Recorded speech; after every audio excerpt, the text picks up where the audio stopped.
Test 1 2, test 1 2.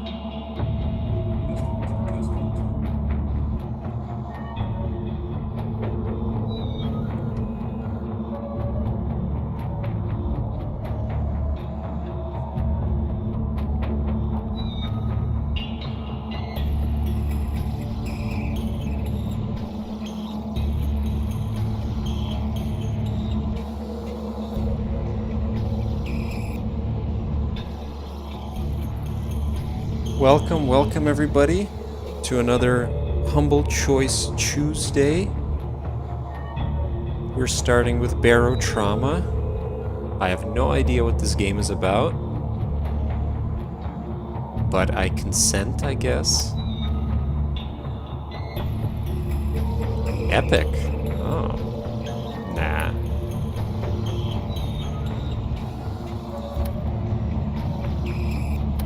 Oh, that's right, because this game also has multiplayer, apparently. Here, let me turn it down a little bit. Push to talk.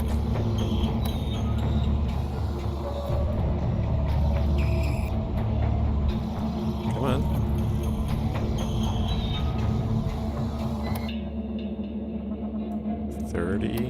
Let's put 20. I don't know, UI can be 20 as well. Why not just make everything 20? Alright. Now, are the graphics correct? Borderless windowed? I don't know, it's capturing, so it's probably fine. Everything else is probably fine. Oh yeah, we don't need VSync. Texture compression. No. Why would I enable this? Or why is it enabled by default? Fisheye lens, blah blah blah. Everything else should be fine. Aim assist? Okay. There doesn't seem to be any controller support anyway, but whatever. Let's get to it. I guess training first, maybe? Basic controls? Yeah, let's do it. I have no idea how to play this game. It's one of these complicated games.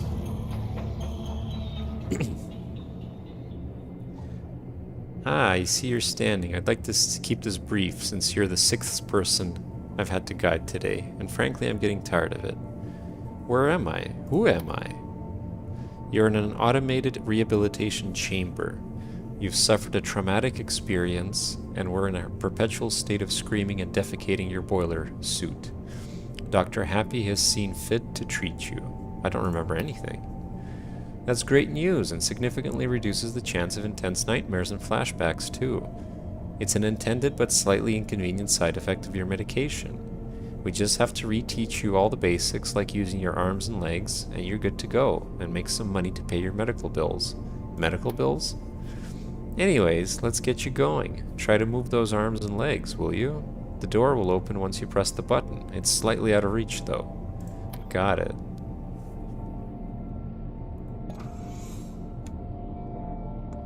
Hey, Convy. How goes it? Oh, you like Barotrauma?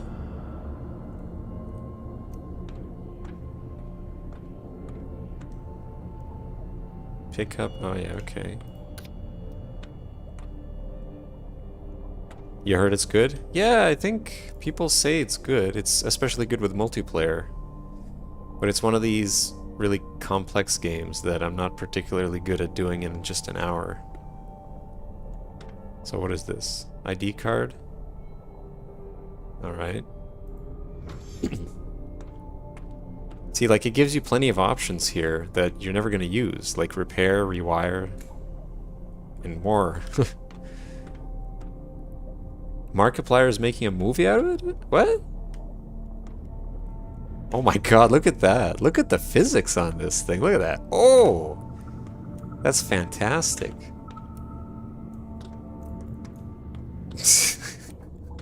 I can't take it seriously now. This is ridiculous. Oh! Alright, whatever. Funeral service. 043 fun.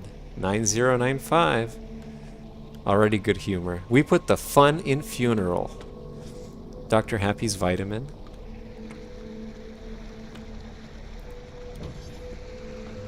Steel cabinet. Oh, nice. Okay.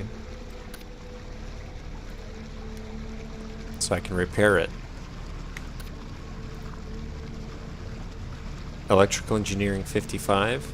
Oh, I'm sure I have that. I can't tell where I would, but I'm sure I have it. Oh, I thought I had to press it at the right time.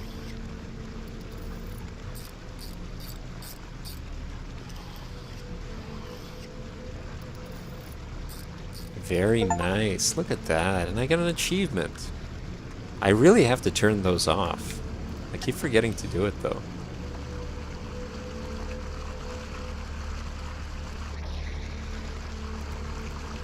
Alright, we got some welding tools. Okay, how do I... Shift, probably? No?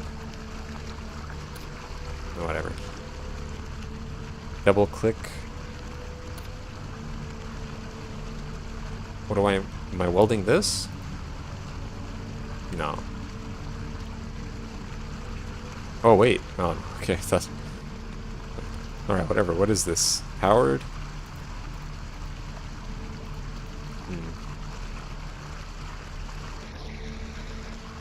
And what's this? Water detector?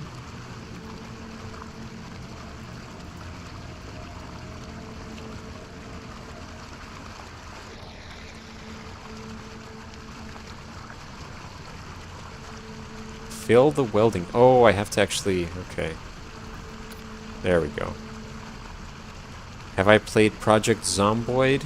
No. Wait, your power was out today? Oh, I'm sorry. For how long?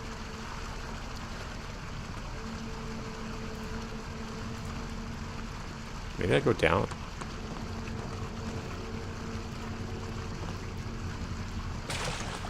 Oh, it's okay. The water is friendly. That's the camera.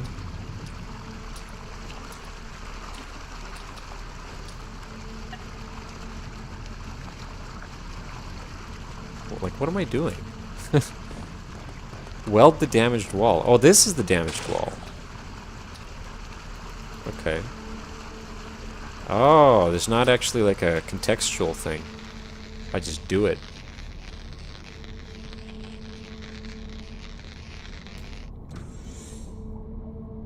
Six hours? Well, jeez. I mean, I'm sorry. That sucks. You weren't home? Well, I mean, I guess that's a good thing, but still. And hopefully it was during the day. A co-op night of Project Zomboid? Well, hold on, I gotta make a note of that then. Zomboid.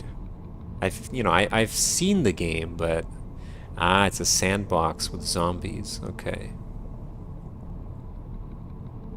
It's probably similar to... I think Dustin and I played a couple games like that. But yeah. I'll run it by the two of them. I think it's getting harder, you know, they're both getting older. And they're really set in their ways in terms of what co-op they like.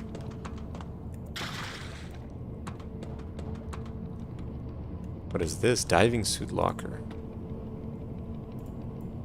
Let's grab that.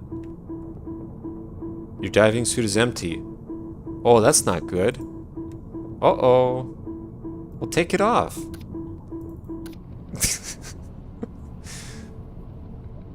It's my job to show them new horizons. I mean, I'm also not that good at exploring new game genres, but I'll have to give that a try. I remember playing...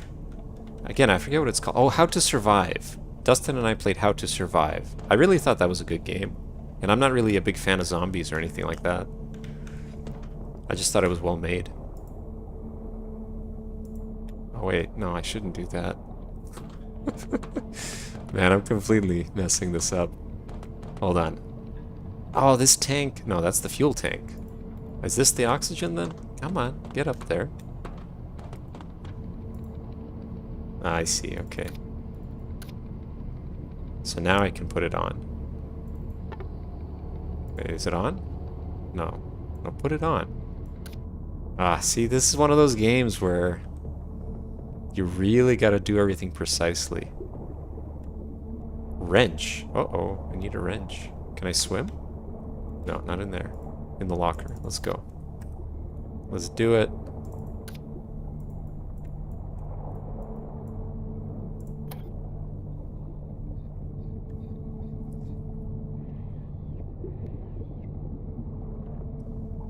I better make those welds perfect or the TikTok welding community is gonna come after me. Let them come. As I always said, you can either have fans or haters, and you're gonna do fine. There's nothing wrong with a hater base.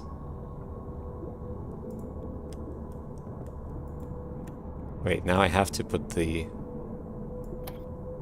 pump out? No. There we go. Come on, lift me up. Oh yeah, I better take this off. I'm gonna suffocate again. No, why can't I just... Uh-oh. Oh, whatever. Come on.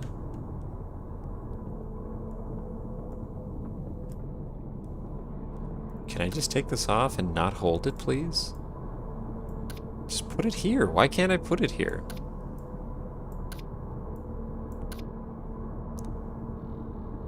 That doesn't make any sense. Can I just drop it? What? What if I right-click it? Oh, whatever.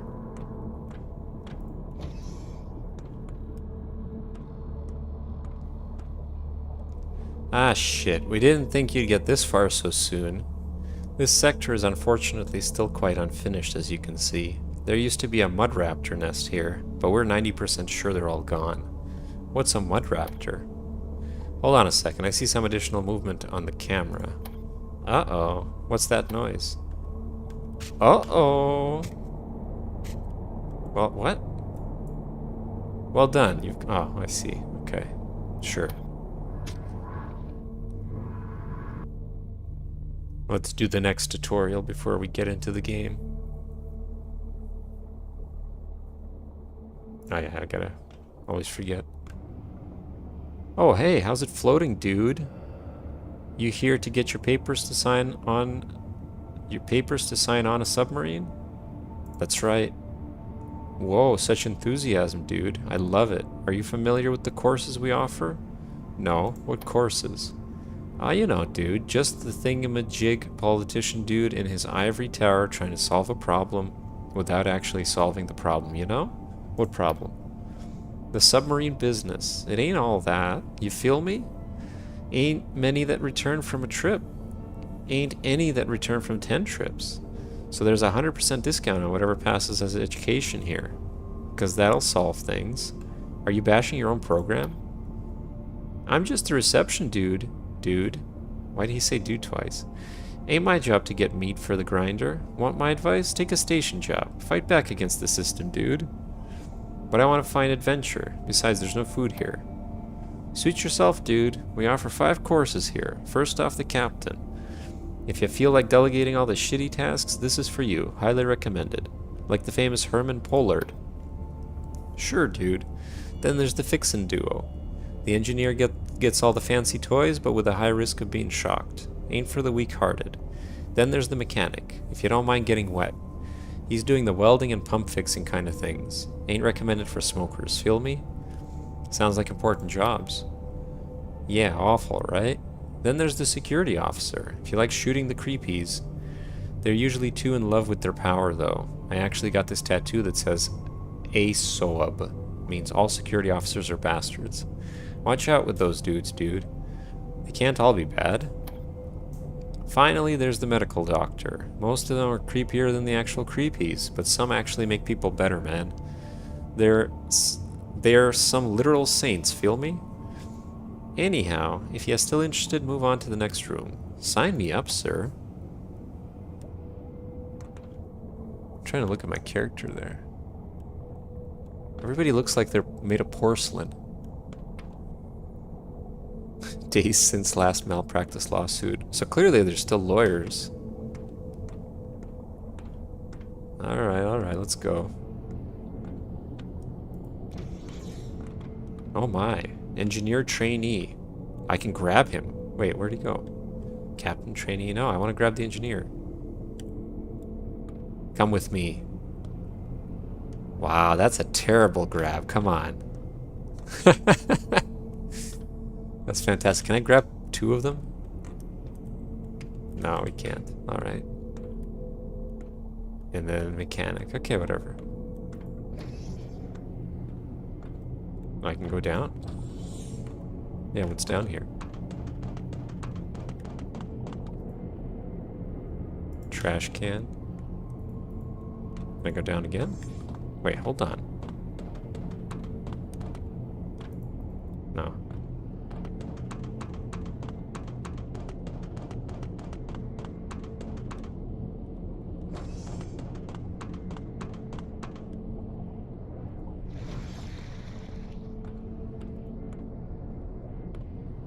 I guess they want me to do the tutorial. Select the trainee position from the list of crew members with left mouse.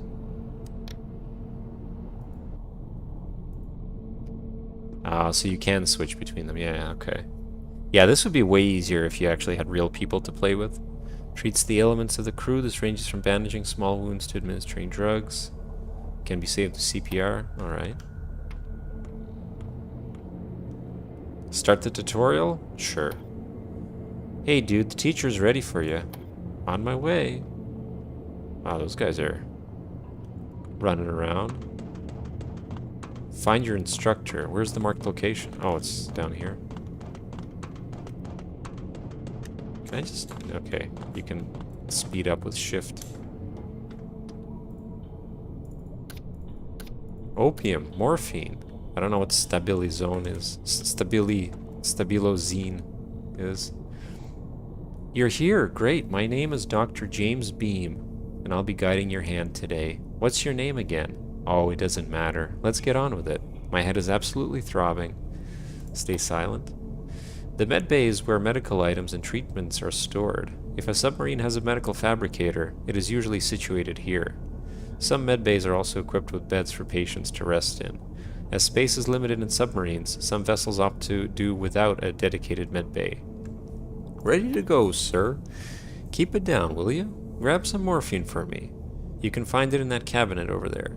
That's a standard medical cabinet. You can find those on board most submarines. Understood. Okay, bring it here. Just highlight me with your mouse and press H to enter my health interface. Alright. Oh, there he is. Health interface. Yeah, okay. What did they want me to do to the head? Is that actually a thing? Huh. I didn't know you used morphine for a concussion. Wait, no, he had a headache. That takes care of my headache, but the shakes are still there. We don't have any naloxone left, do we? You'll just have to make some. First, find morphine and stabilozine.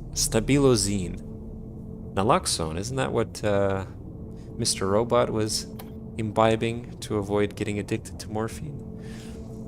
You can make medicine in the medical fabricator. Like a regular fabricator, it creates new items out of materials you feed it. Try it out. Understood. Alright. Okay, I can close that. Where's the fabricator? Here? That's a sink. Oh my god. Look at all these things. Jesus. Okay. Naloxone. Opioid antagonist for the treatment of opiate-based withdrawal and overdose. Let's do it.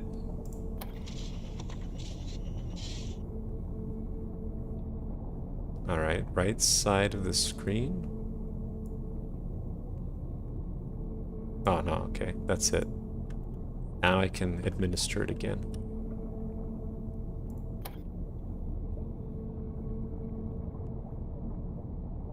Wait, where'd it go? Oh, I didn't take it. I thought I did. There we go. Sooner the better. Alright. Let me stick you with it. Right in the head. Boom.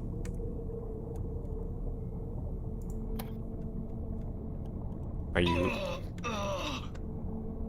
Oh, he's all better now. Why did he vomit? Didn't I give him naloxone?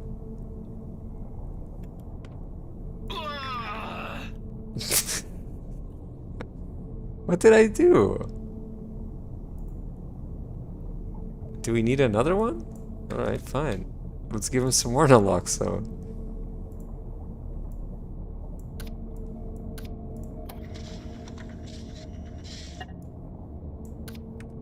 Maybe I gave him some opium instead.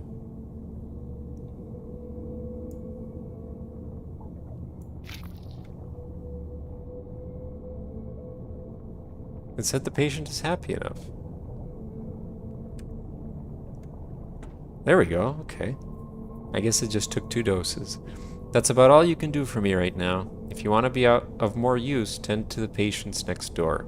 And turn off the lights. I'm gonna rest my eyes a bit. Oh my god, he just dropped there.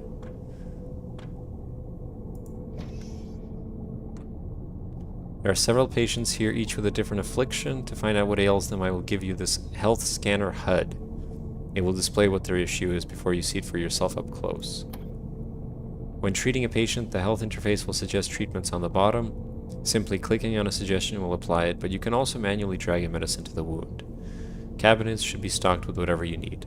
Sounds good. Shayla! Alright, Shayla, what do you want? Wait, what? Shouldn't it say?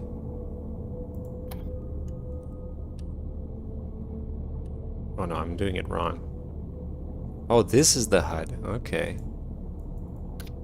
Oh, neat. Okay. Burns are commonly sustained from explosions and electrical shocks. Bandages and plasticine are the typical treatments. Burns are also limb-specific, which means you'll have to apply the cure to the correct limb. God damn it, man. This is, like, too complicated for me. Alright, you've been burned. Shayla's been burned. Plasticine? Alright. I don't have plasticine. Let's go get some. Magical cabinet? I might as well take this. How do I make... Oh no, there's another one here.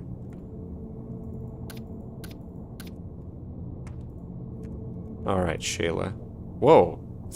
Oh, excuse me, I didn't mean to lift you out of bed. Just, why are you doing that? Alright, let's do it. Plasticine. So then I click here? Yeah. There, you're all better. Shayla Lucas.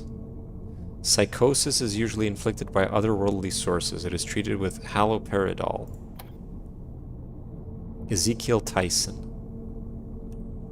Haloperidol. Strong antipsychotic drug. Maybe I want my psychosis. Coleman Bergman. This guy just wants some morphine. Damn it, I didn't mean to do that again. God.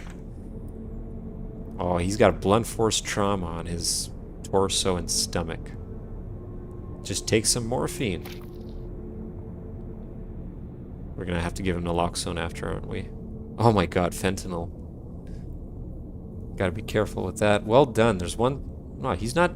I haven't cured him yet. There's one more thing you need to learn, and that's how to perform CPR. When someone sustains enough damage, they enter a critical state. In this state, they are immobile and will perish if they don't receive immediate aid. To resuscitate someone before they die, open their health interface and press the Perform CPR button. If you're successful, the patient will be stabilized. Note that the resuscitation process often takes time. Come back to the med bay. There's a patient here in need of CPR. Take your time, though. He's only pretending this time. Alright. We'll leave this guy. Hold on, what if I give this guy more, why don't I just give him some...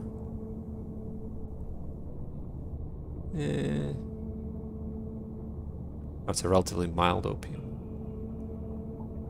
Just give him some regular morphine. Wait, no. I did it to myself, didn't I?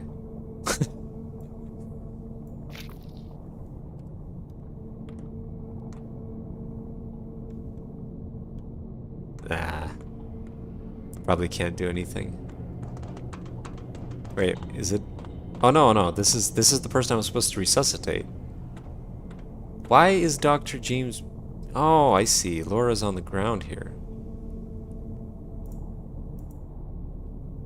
This guy was supposed to be sleeping. Alright, let's do this. So, press the perform CPR button, this one. I'm sorry, but that looks ridiculous. That's not how it looks. Come on. That's insane. What is this teaching children? Good job. Coffee's on me. Understood.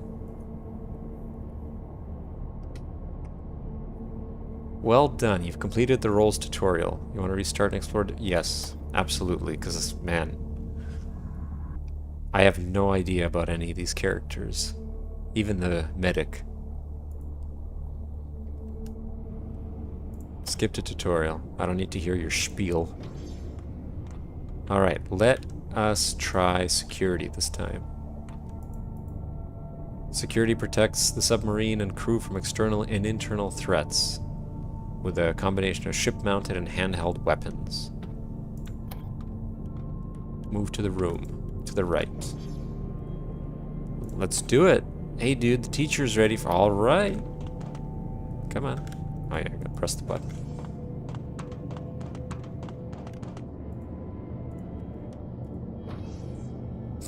He just fell straight down. I wonder if there is fall damage. Officer Perez. Stand with your back straight, recruit. I'll teach you to shoot, stab, and sink your enemies. My name is Officer Perez. But you might as well forget it now, since you'll address me only as ma'am. Oh. I've noticed everybody has short hair. It's kind of hard to tell who's who. Yes, ma'am. Welcome to the armory. Every crew needs an armory to store their weapons, preferably one that's secured by a locked door to prevent the munitions from falling into the wrong hands. Armories are often situated near the command room and or the gunnery compartment. In lieu of armories, secure cabinets are sometimes used to store handheld weaponry. Yes, ma'am. Being such a quick learner, you might last longer than most. First of all, equip yourself with body armor. You can find some in that cabinet. Just follow the stink of sweat. Yes, ma'am. Body armor. Shotgun shells. Alright, there we go. Good, I think... Wait, hold on. Does it actually show... Ah, it does. That's nice. Nice addition to believability. Good, I think it was Recruit Miller who died in that armor. A bright young man, but the worst aim you ever saw. Now get a gun and ammo from that rack. Make sure it's loaded by hovering your mouse over it. Understood. Shotgun. Management wants me to remind you about the trigger discipline at this point. Now that that's done with, let's get to shooting. We're fresh out of clowns, so you'll have to make do with a husk. Proceed to the shooting range. Yes, ma'am. Enemies that manage to board your submarine are usually weak enough to be dispatched with handheld weapons. Husks can infect humans with a deadly parasite, but this one is safely contained in the range. Kill it.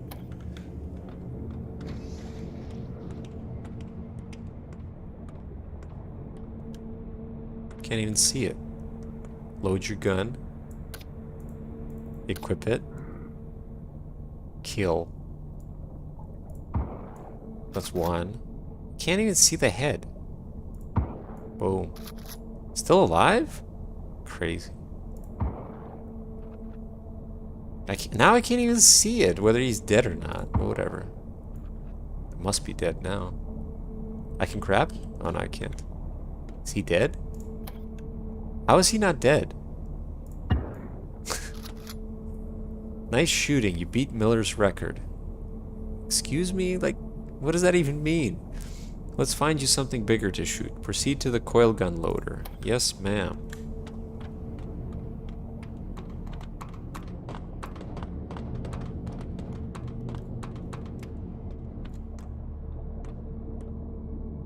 This here's the gunnery. From here you'll be able to control various weapons situated on the hull of your submarine. Submarine weaponry consists of several devices. Along with the turret itself, you'll find a loader, a supercapacitor, and a periscope. A loader should have ammunition compatible with the weapon it's linked to. Load some coil gun ammunition into this one.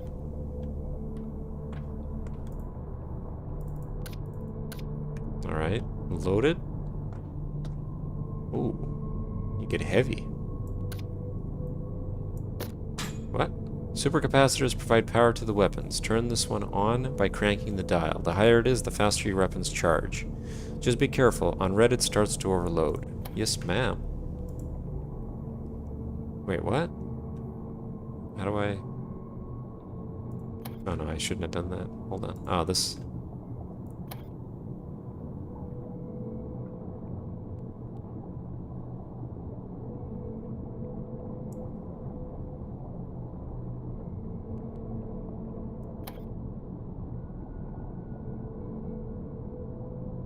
What if I keep charging it?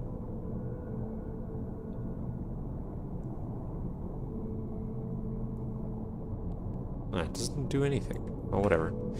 Periscopes are used to control turrets. While interacting with a periscope, use your mouse to aim and left mouse to shoot. Now, see if you can find something. You can find something to shoot with this coil gun. All right. Where's the enemy? Oh, that's really far away. Holy crap. I missed? It's just bouncing off the enemy. Oh. That was just chunks of meat, I guess. God damn it.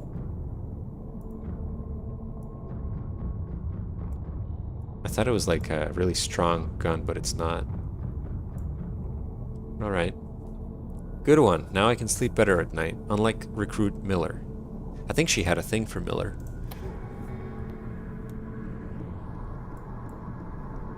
Alright, that's it. Let's do... I guess there's 4 roles?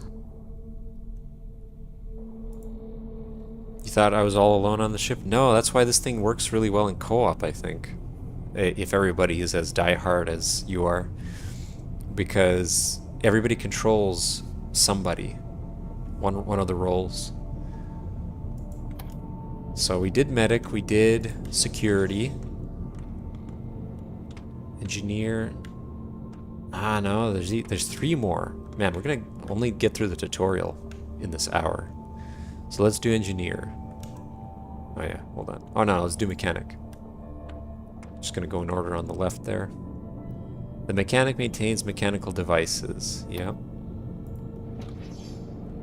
Let's do it. On my way. Oh, slightly different area this time. Amos Arbor. Hi, Amos. I'm Amos. Amos? I don't know. I'm the mechanic around here. I'll teach you how to care for your submarine. Remember, if you take care of her, she'll take care of you. This right here is the engine room. It houses the engine. Every submarine has one. The engine moves the submarine forwards and backwards. Why is it so dirty? The engine is a mechanical device. You will be a mechanic. You take care of mechanical devices. Thing is making funny noises or smoking. You take a wrench and fix it. Here's a wrench. Now fix it. Let's equip it. Alright. How about I wrench you, Amos? Wait, can I? Oh, I can. What if I do this? What if I hit you, Amos? Hey, what do I think I'm doing? I'm fixing you. I'm a mechanic. You are a mechanical device. I think it's over, Amos. Ah, he won't die. It's a tutorial. Hold on, what do they want me to do? Diving mask? That's not for this. Can I... Do I hover it? No, hold on, there's gonna be... Oh, there we go. You just have to left click it? Or did I left click on... No, it is left click, okay.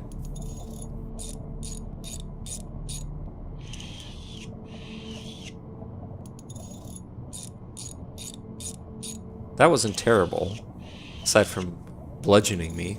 Anyways, the ceiling is leaking too, which is probably what caused the damage in the first place. You know how to handle a welding tool? I do not. Broken, yeah, okay. Diving mask? We don't need a diving mask.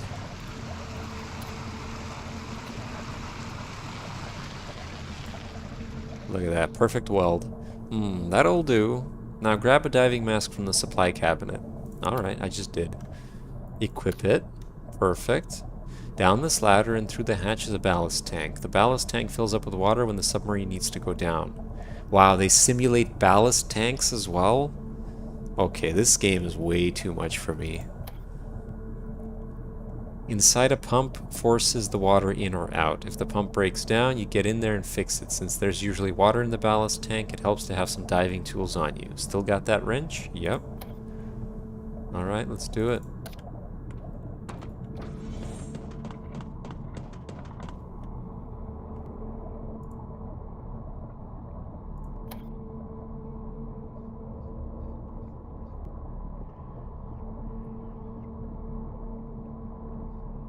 The animations are certainly wonky, though.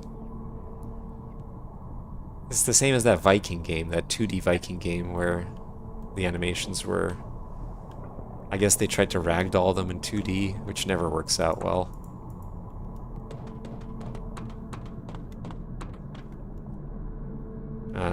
Alright. Didn't I do this? Why is he saying... I don't get it. I dived in there, didn't I? Or is this another ballast tank? No, this is the engine room. The oxygen room, I mean. Oh, I just have to talk to him, I guess. Or did I not fix everything? No, I did. What do you want? Tell me, Amos. What do you want? What do you want from me, Amos? Tell me what you want. I'm kidding, Amos. I'm not gonna harm you. Did I not fix it? I did. Oh, I gotta pump it out. Okay. Oh, wrong way. Wait a sec. No, we didn't want to pump it out. Why am I... It's a ballast. It's supposed to have some water. I don't know what they want from me here. It's fixed.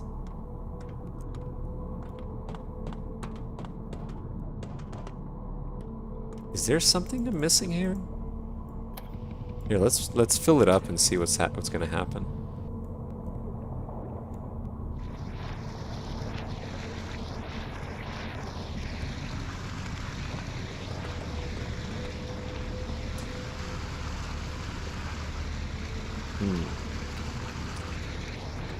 The water's filling up. That's probably not good. Wait, maybe the ballast tank is here? No.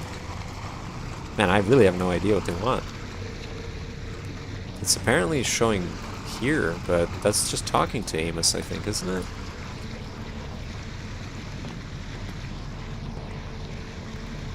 I dove in. What do you want from me? Hold on, maybe it is that one.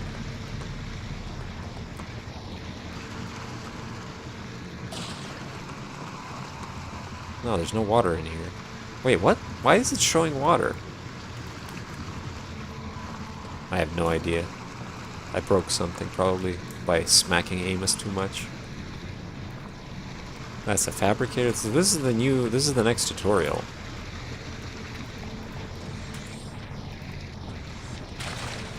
Dive in. I don't get it.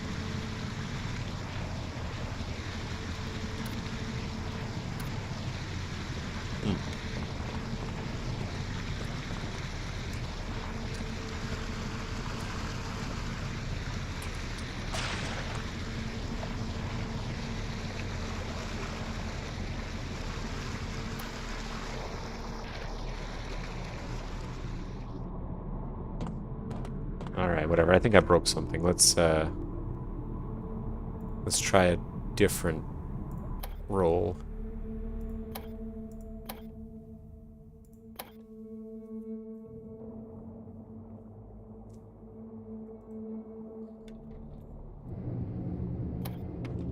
Alright. Engineer this time. Yeah, let's do it. The engineer operates... Oh, I didn't read that. Whatever. Something about nuclear weapons. Nuclear power.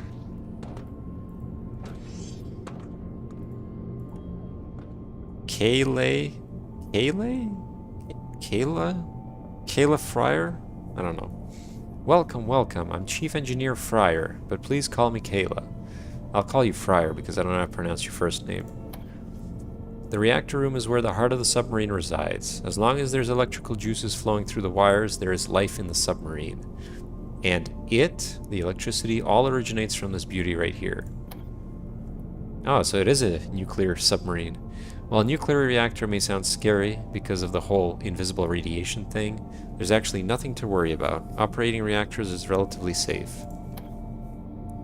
Relative to the other way more dangerous dangers, that is.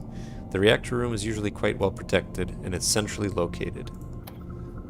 One thing to keep in mind, and I will stress this, do not insert every fuel rod you have in your storage into the reactor all at once.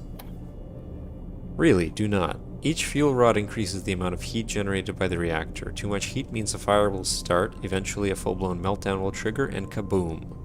Well, at least it's a quick death. Sure beats getting captured by pirates. For now, I'm just going to hand you one fuel rod. Let me show you how to insert it. Is this really safe? Yeah, they knew. They knew that I would blow everything up if they gave me more fuel rods. There it goes. Yeah, it's amazing how similar this is to just like a coal-burning engine or a wood-burning one where you would shovel in coal or wood logs. Now we're shoveling fuel rods, probably uranium or whatever.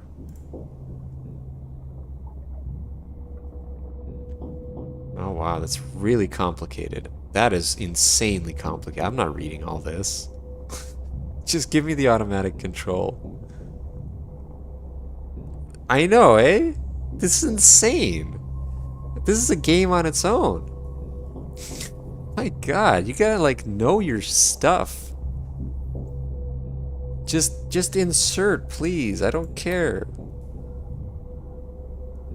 Basic startup of the nuclear reactor looks like this. One non-empty fuel rod inserted. Power button pressed. Automatic control toggled on. Thank God. Sounds simple enough. Give it a try, don't be shy. Okay, thankfully you don't really have to do anything. That's like for the real pros. The ones that want to eke out as much power as they can. Fission rate. Yeah, why not? Let's boost everything. That looks good, right? When it's jumping jittery like that. Look at the output. It's going really well. Output high. Oh, it's off right now, I guess, right? Oh, it's going. Let's do it. We're gonna get our money's worth from that one fuel rod.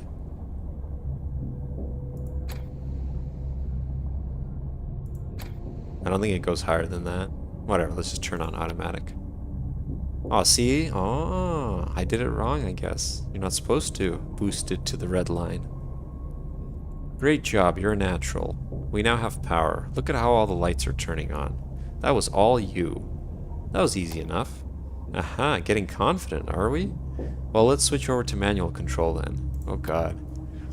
In manual control, you're using two controls. The first one on the left is the fission rate, and the second on the right is the turbine output. Understood. Increasing the fission rate makes the reactor consume more fuel and generate more heat. The heat is supposed to spin the turbine, which generates electricity. The higher the turbine output, the more the reactor attempts to generate electricity. If the output is too high relative to the fission rate, the reactor will cool down. Too low, and it'll overheat. Output is too high. It's like keeping a fire going. You put in too many logs, and when it's not big enough, you'll extinguish it. I guess, or you try to cook too much on it. I don't know. It's similar. It all boils down to keep the left gauge in the green, keep the right gauge in the green. Why bother with manual control at all? Great question. Ever been on a submarine and the lights suddenly turned off? That probably meant the reactor was on automatic control and the captain did some sudden maneuvering. Auto is much slower to react to and compensate for higher power needs than manual control is. This game kind of reminds me of that Star Trek co-op game. Star Trek Bridge something or other that Joel and Dustin and I played. You had to also control stuff like this, reroute energy and so on, but it was way easier than this. Let's try it. Red line everything. Oh no, they want me to put it in the green. I'll put it in the green. Oh wow, this is actually, it's quite complicated.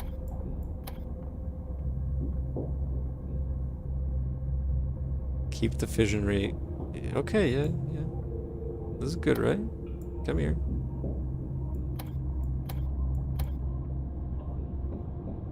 I did.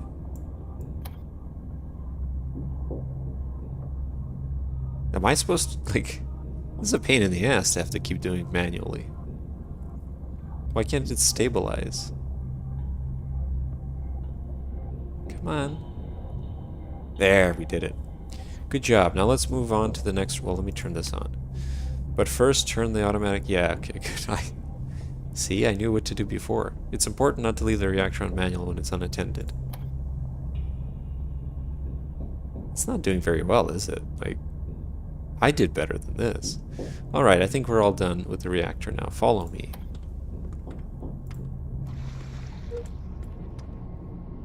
Need someone to repair devices and electrical.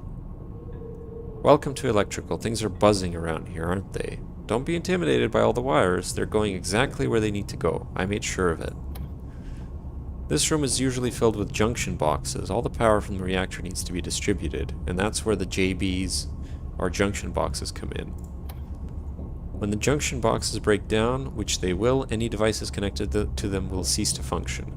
Your job is to keep that from happening. Why do they break? Can't they, like, not break? Good question. Some skilled engineers at outposts can make devices more damage resistant, but let's forget about that for now. My god, you gotta stop at outposts as well? Jeez, that's really...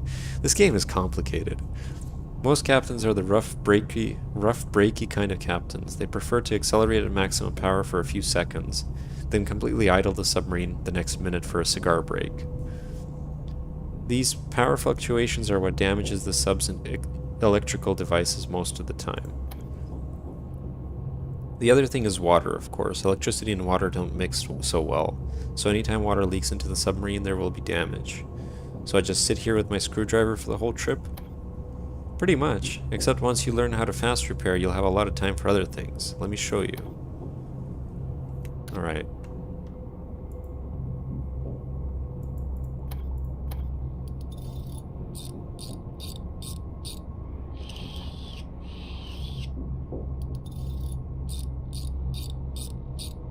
Attempt fast repair. How did I... Wait, that was the fast repair? That wasn't very fast. That went okay, I think, but look, this one light is still off. Why is that? It's because I removed a wire connecting the junction box to the lamp, but I have it right here. I need you to reconnect it. All you need is a screwdriver in one hand and a wire in the other. Let me show you. Alright, equip the wire with one hand. Equip the... Whoops, didn't mean... Well, doesn't matter. There we go. Wire it up? Well, hold on. E. Wow, look at that.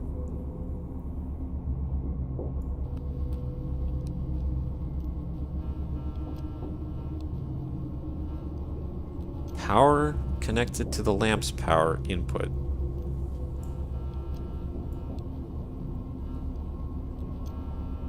Where is the input?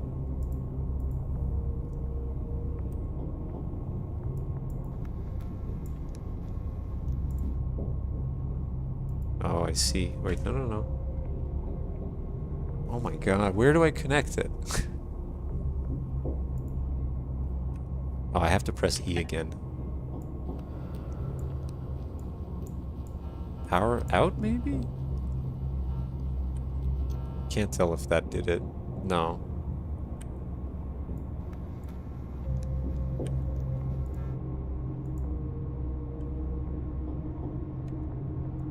Why are the junction boxes power output?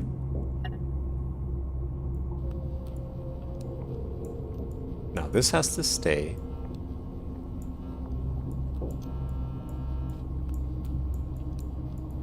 What if I do this? Oh, there we go.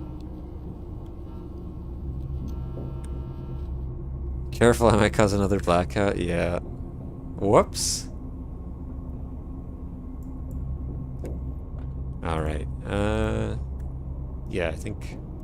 Well, hold on. Connect the wire to the lamp's power input. Didn't I do that? Oh, it just wanted me to open it again. Awesome job. That covers all the basics of engineering. The rest you can learn on your trips. You were a lovely student. I hope to see you around. Thanks, Kayla. See you. Kayla was actually, you know, a decent person compared to the other people. The other ones either were too, I don't know, jaded about the fact that people die easily on these submarines, or they just weren't nice. Alright, let's do the final one. Guess this'll cap off the game for 1 hour. The captain steers the submarine, operates sonar, and issues commands to the crew. I figure if I play this for whatever amount of time after this tutorial, it'll be as a captain. And God help us, because it's going to be the AI that plays the other roles.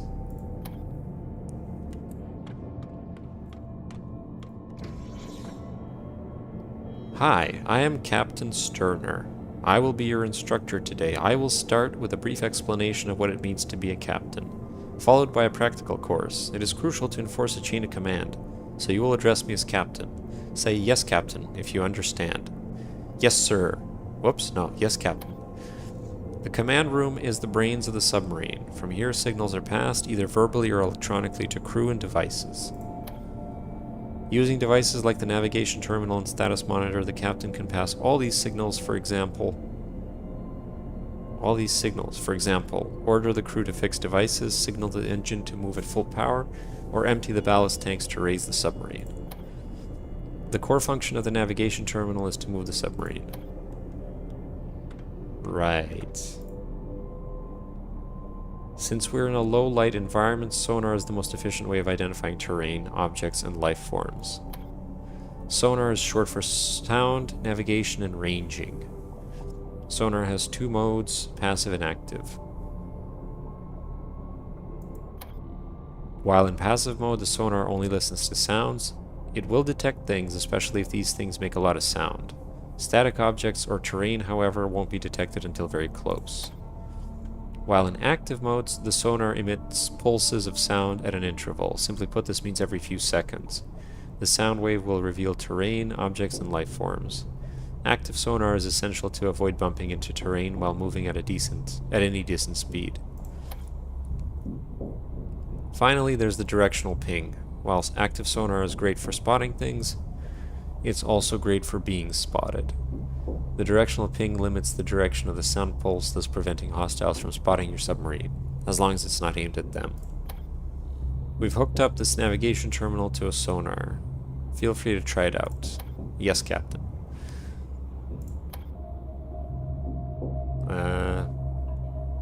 Choose the position. You can zoom, that's nice. Directional ping, manual steering. Active.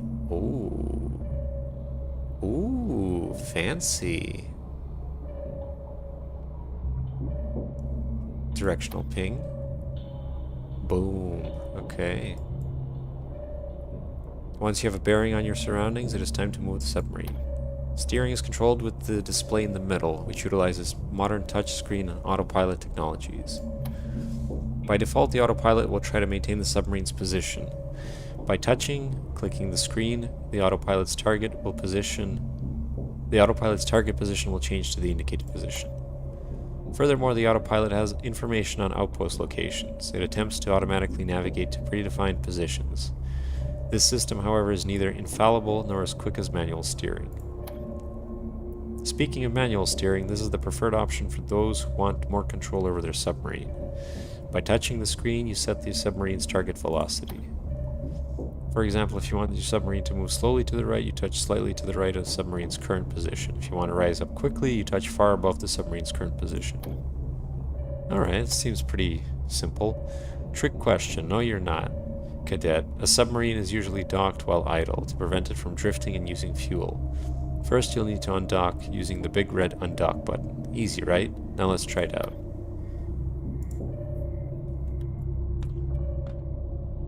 Undock. Oh, look at that. Alright, let's do manual steering. Wow. Certainly is slow. What am I gonna hit? Am I hitting something? Is this like a... Is this my submarine? I guess I can't leave. Maintain position controls. What? Oh, autopilot. Practice steering the drone. Redock the drone when ready. Okay.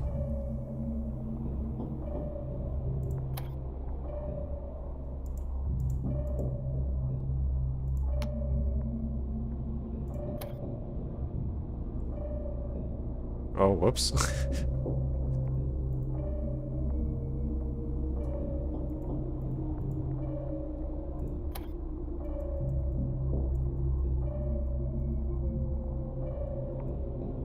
Come on.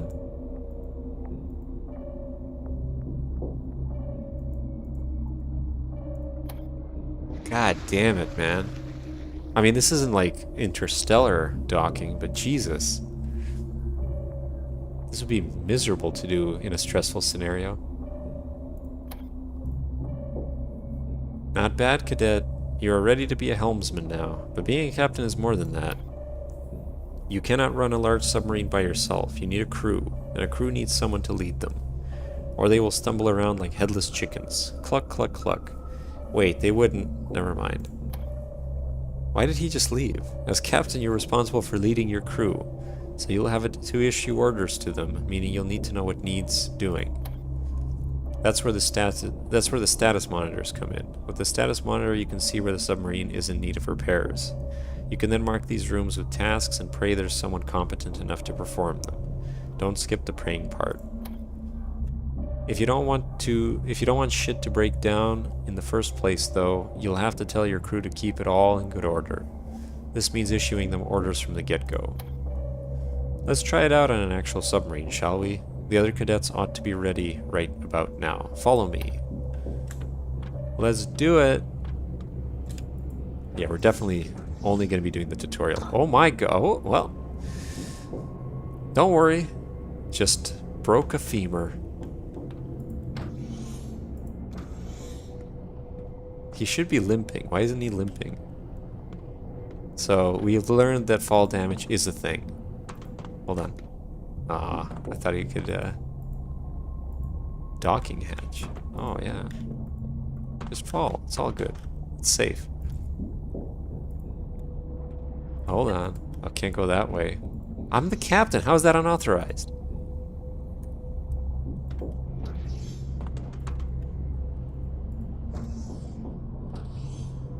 Small pump. That guy was really fast, wasn't he? We're here. Let's start issuing commands to the crew. Without power, nothing in the submarine will work. So first order, the reactor turned on. Alright, let's do it. Oh, middle mouse. Oh my. I hate pressing the middle mouse button. I guess operate. Reactor. Turn it on. Great. Remember, captains should command respect and obedience. That's why they usually carry a firearm. Our last engineer, Stevie Doolittle, said, "What are you going to do? Shoot me?" Haha. His cousin didn't stick around long after that. Anyways, let's order some maintenance, shall we? What a terrible world. Sometimes these video games, they present these worlds that I would never want to live. I would shoot myself before I would live in a society like this. Yes, Captain. Order leaks to be fixed. Alright. Oh yeah, middle mouse button. See, this is my cup of tea. It's just a radial wheel and telling people what to do. Fix leaks. Are you of the same opinion, Convi? Would you want to live in a dystopia? But some dystopias are, you know, better than others. Like, I'm talking about one like this, where everybody's an asshole, and they assume that you're going to die anyway. Some dystopias where people actually come together and are kind to each other for the sake of surviving. Okay, I can understand that. But this is just ridiculous. It's the same as that racing game. Not racing game, the vehicular combat one, if you remember. Which I kind of liked, actually. But the world there was also like this, where it was just like, nobody cares about you. Well, what's the point of living then? Well, just give me my overdose of morphine and we're good. Anyway, enough of me ranting about dystopian society. Mechanical devices, everything needs repairs. And no, you won't be given a firearm yet. You'll have to complete your education first. Let's get on with that, shall we? Honk. Honk, mother? Honk, mother? What the hell does that mean? Is that actually a word? Hold on a second, I gotta know. Apparently it's a barotrauma thing, so no, but... Oh my god. Okay, whatever. It's like their version of God, I guess. Knows you'll need it. Speaking of firearms, it's time to get the sub's weapons operational. Right. This one? Yeah. Oh, nice. You got 2 coil guns. I guess the other one as well. Nice. That covers the basics. Now the real test. Undock from the station, get us to the next outpost, and you'll be done and graduated. Good luck, cadet. Alright. Why is it so dark? Turn on the lights. Okay, undock. And where are we going? See, I struggle to know where is the submarine? Is that it?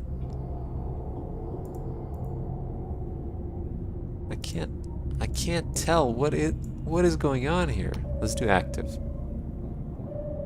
That doesn't help at all. Maybe it's this way? Oh, okay, we're docked. Okay, this is the outpost. This whole area is just whatever. I know. Well, it's sonar. It's not radar, I guess. What is radar exactly, if not sonar? Sonar is sound, but radar is also something like that, isn't it? It's an acronym, but what does it stand for?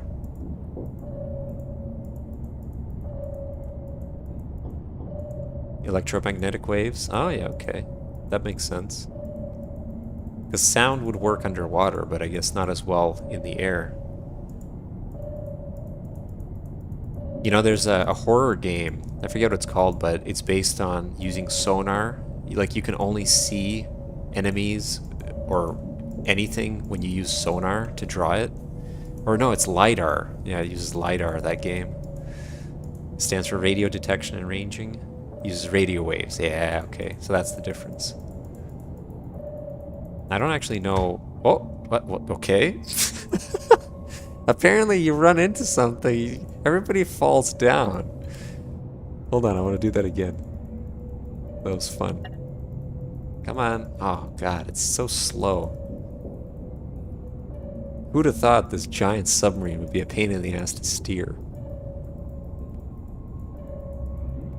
Come on, I'm clicking. Oh, it didn't work that time. Everybody knows what I'm gonna do. Anyway, whatever. I don't know where we're going. Is it the vortex? Hold on. Where were we supposed to go?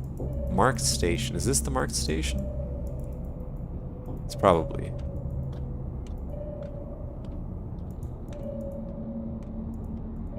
Alright, come on. Yeah, dock. No, too fast. Come on. Gotta do the interstellar docking. Have you seen the movie Interstellar, Convi? It's a really good movie. I always remember it for some of its set piece moments. Really beautiful movie too. Story's kind of but whatever. Oh, you watched it again, eh? Yeah, I like when theaters show older movies. I remember watching Blade Runner that way, the original. Because, like, I'd never seen it when I was young in the theater. Yeah, I know. Maneuver it and then line it up. Slow down. Come on. It's good enough. Come on. There we go. Jesus Christ, that takes a long time. Alright. We're good. And this is perfect time to stop the game. Man, if somebody's really into micromanaging everything, they'll love this game. I do not like this game that much, but that's on me. It's really well made, I think, for what it is. And very atmospheric. Anyway, next game. Apparently this one supports controller. We'll try it. It's called Felix the Reaper. Hopefully it's not going to blow my ears out. No. It's about a relatively fat something or other. I don't know what creature this is, but it's got a big belly.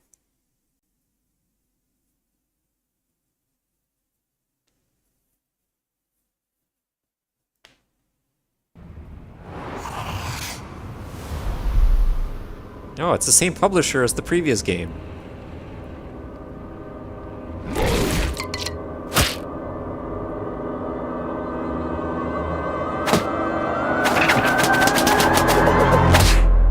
A romantic comedy about what? Come on, that was too fast. About the life of death? I don't remember. I couldn't see that on the. Oh, somebody's singing. Hold on a second. Where's the... Let's turn the music a little bit. Turn that down a little bit. Please get me back to 4K. Alright, good. Anti-aliasing? Sure, why not?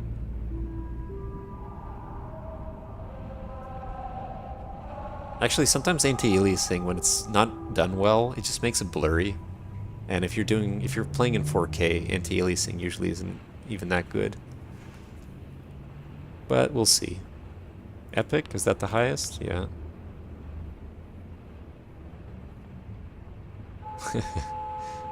V-Sync, G-Sync, FreeSync, variable refresh rate. Man, those things weren't even a thing 10 years ago. It's crazy how much technology moves forward. Oh, look at that. Now it's much more crisp.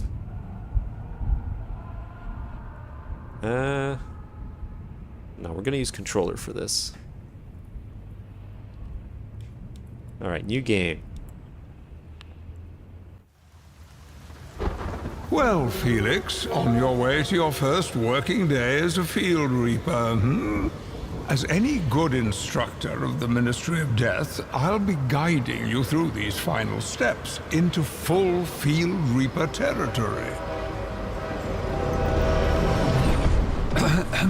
By the way, about your little quirk, as we've discussed, some of the other Reapers find it somewhat, unnerving. So, while you're in the field, do try to keep the dancing to a minimum.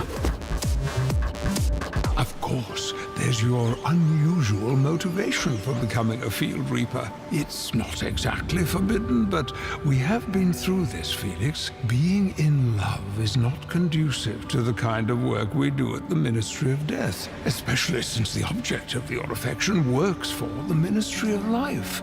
I know you think your missions will provide a chance to run into her in the mortal realm. Where there's death, there must be life and all that. But you do know that you two are an impossible match. Right, Felix? Well, don't say I didn't warn you. All right, enough of all that. Your first mission awaits, Felix. Classic scenario, a hunting accident.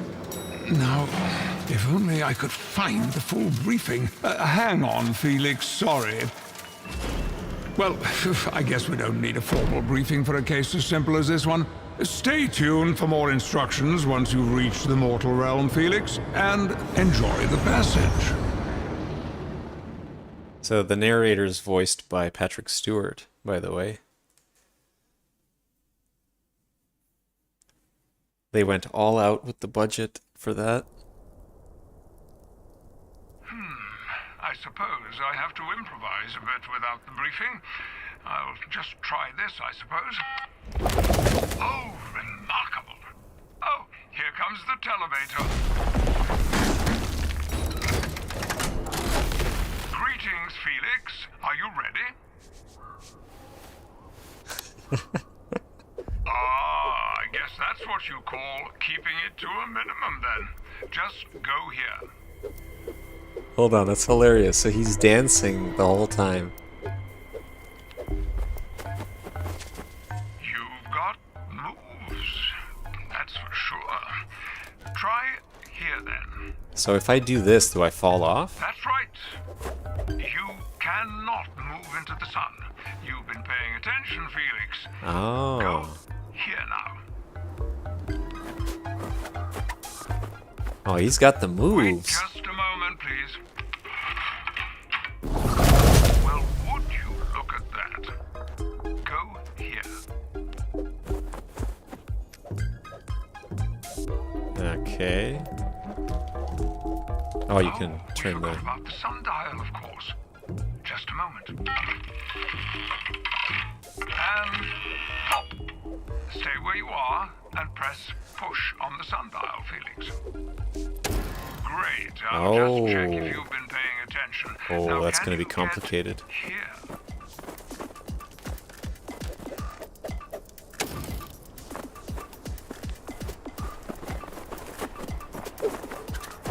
Well done.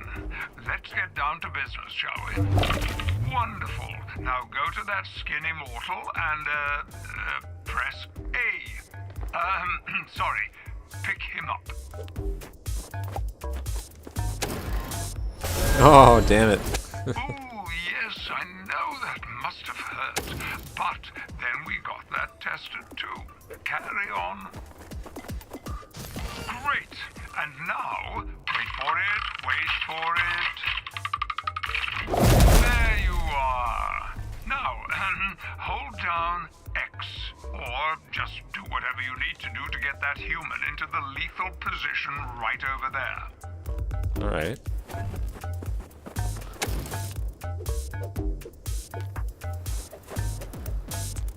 Come on.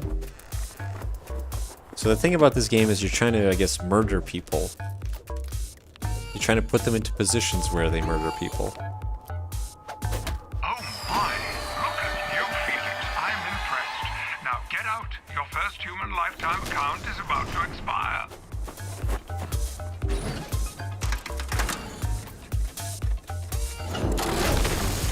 Now let's see what happens when time unfreezes here.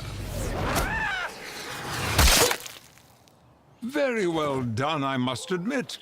That dancing, cuddly Felix, and... Oh, what's this? Oh, no, this is bad. Can you hear me from the televator, Felix? I guess you can. Get back to the office immediately and I'll have the right, let's say, another briefing waiting for you. Okay.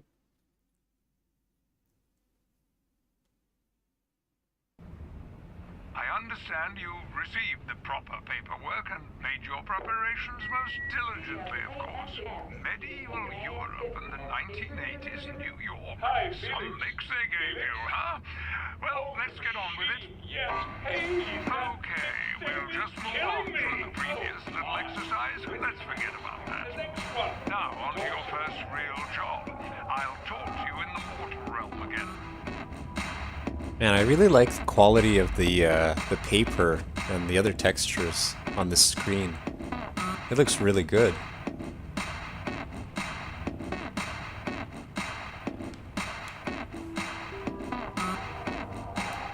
what is this? Oh, I see. These are your victims.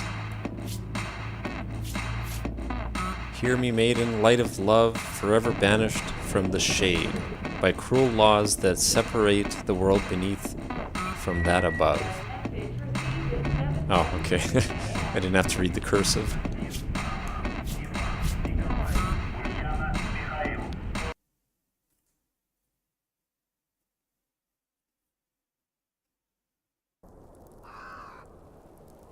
The televator traffic is terrible. The Ministry of Life televators are a nuisance, jamming up the space-time continuum. We have to... Oh! Here we are. Welcome, Felix. Now, let's do it properly this time. Always check out what happened when time froze.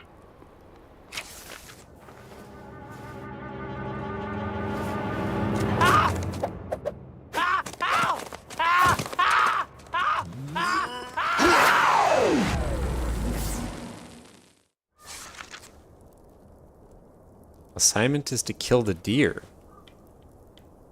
Wait, what? Alright. That's for me. I have to get on with other things, you know. I'll leave you on your own now. Oh, I Stay in see. the shadows, and good day to you, Felix. I see. Okay, I get it.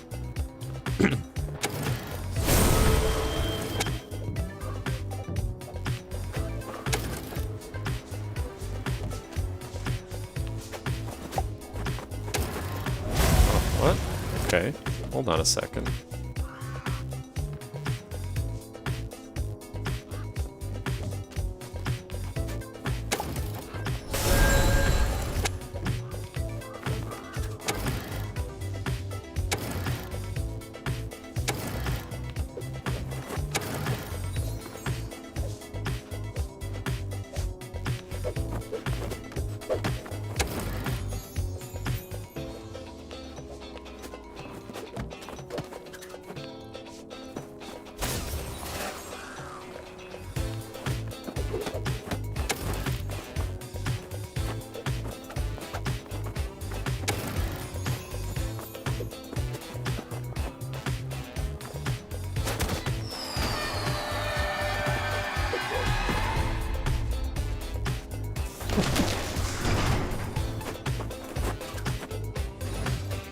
Felix, old boy, Betty can't hold you back at the end of each assignment. You can't expect to run into her at every turn of events. At least expire the right human first, then maybe... Now get in there.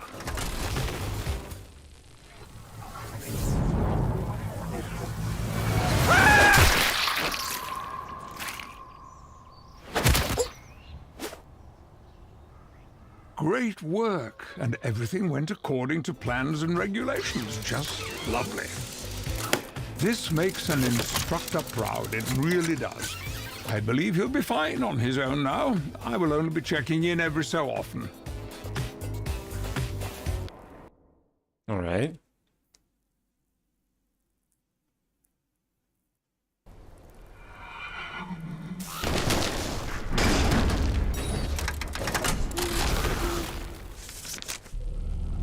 It's a pretty grim game.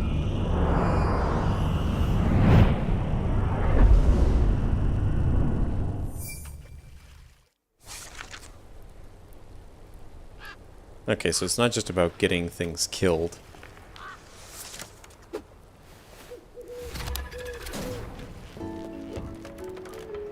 Wait, what does this do?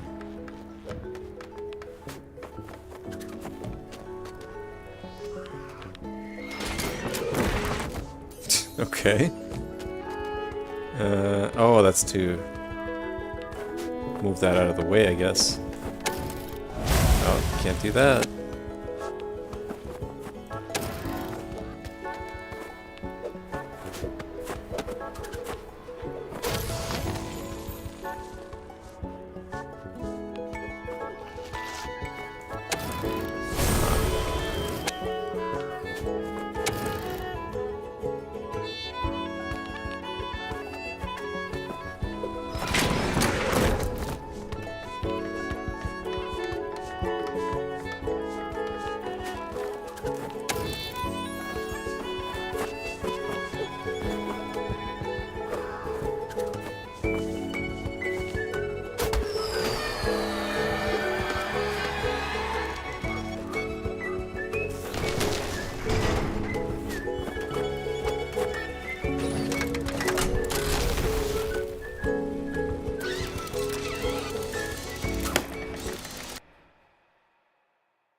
Alright, let's see what's next.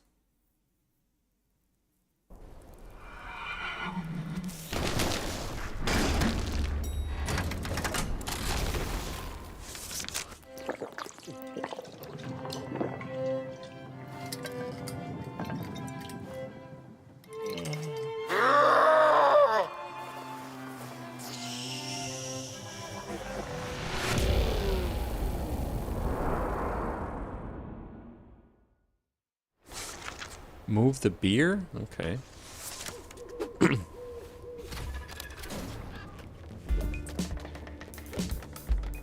So this is the beer. Where? Oh, moving it here. Okay.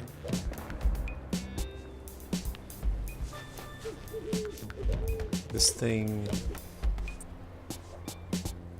It's not in the way though, is it? What is this?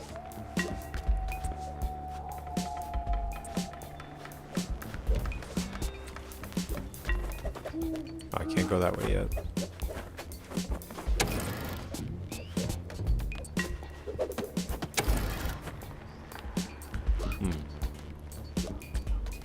I might have to press this first.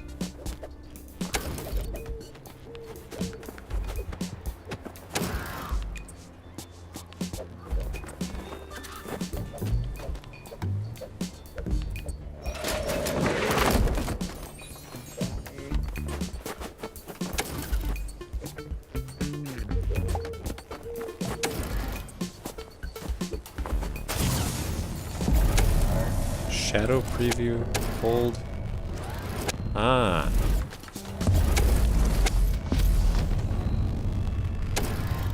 Oh, I see. Okay, that's really useful, actually. Wait, what does this do?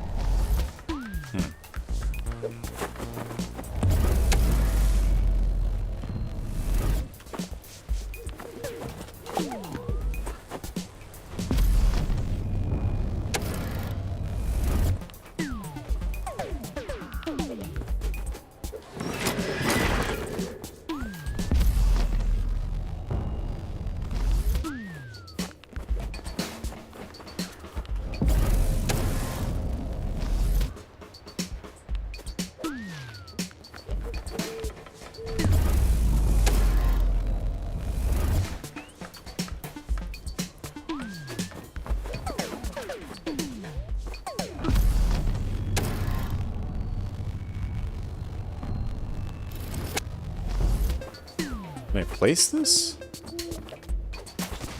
Oh yeah, there we go.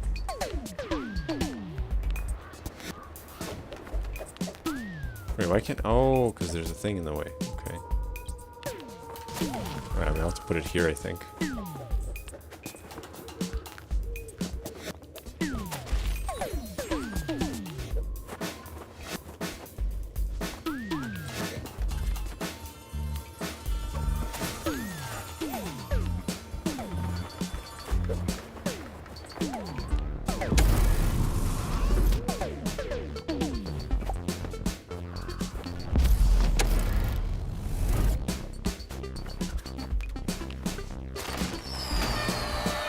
Yeah, it's getting tough.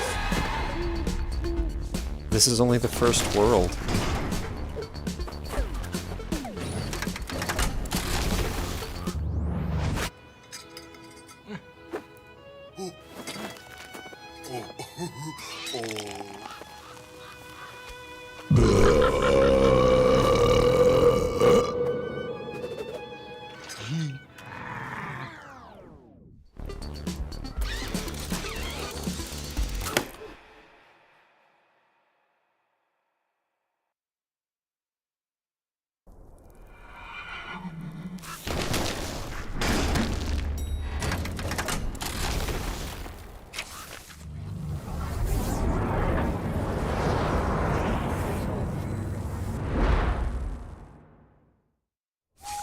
Fill the barrel. Okay.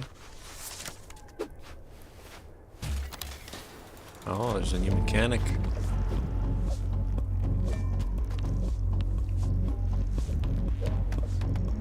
Let's see what this does. Same idea, eh? Okay.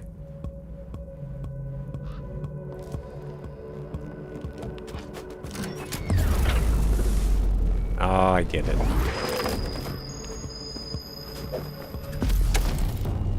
Oh, I can't grab this thing from here? I might have to get the stones first.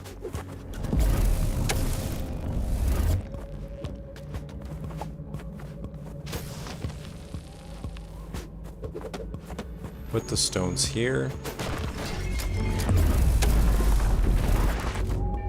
Oh no, that still doesn't shadow this.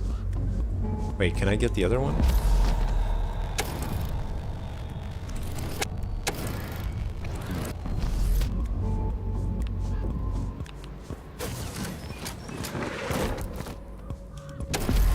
Alright, that should be good.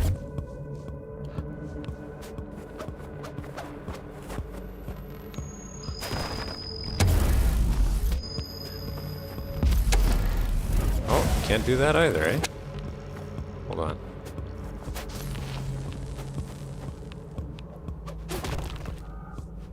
Now, stones probably don't give you any shadow, though.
Oh, there we go.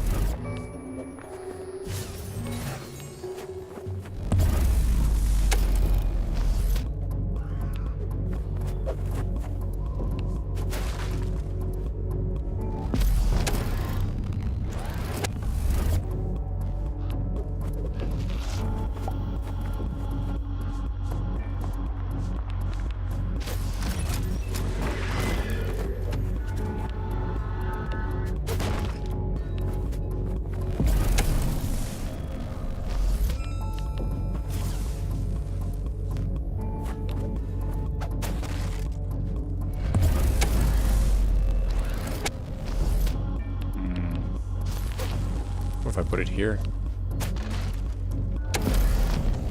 Okay, that kind of works. Actually, no, it doesn't. I think I have to put it here. Yeah, there we go.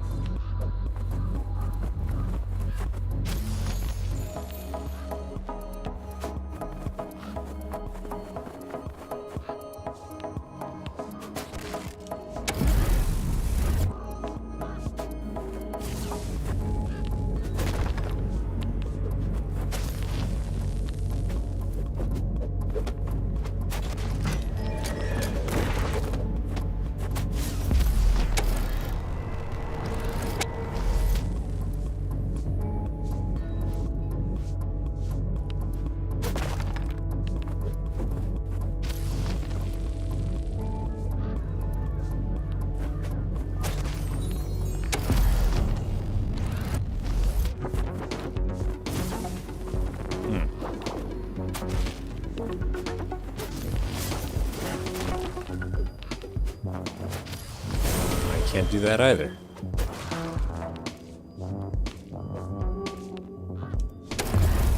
Okay, that works. But I need to grab these things.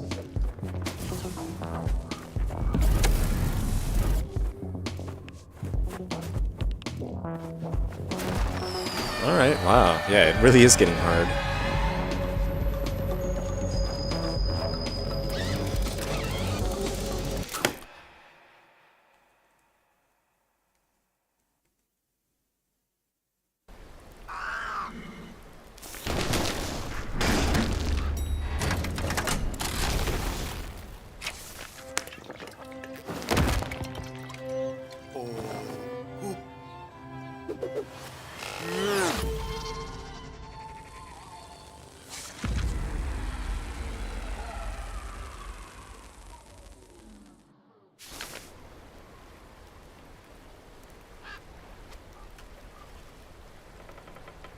Okay. Oh, we need to kill him? We need to get that thing to fall on his head?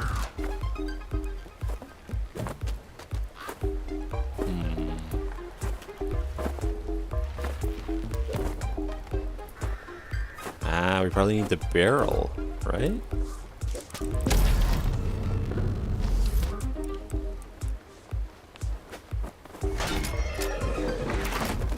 Oh no, we're just gonna... Wait, no. We do need the barrel.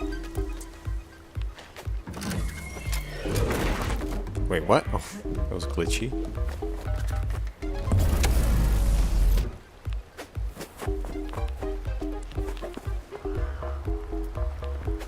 Wait, where'd it go? Alright, whatever.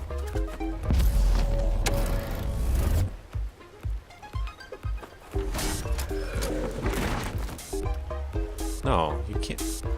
I guess you can't pick up the barrel that way. Well, I have to. I need that barrel. Yeah, there we go.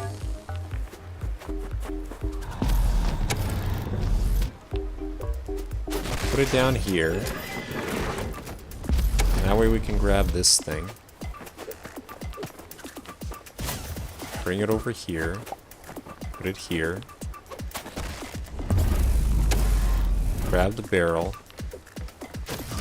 Put it over here.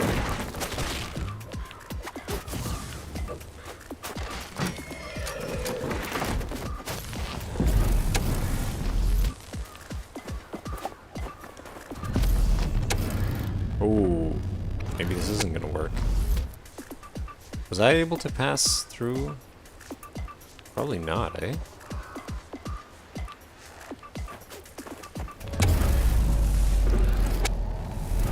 Maybe if I put the barrel here.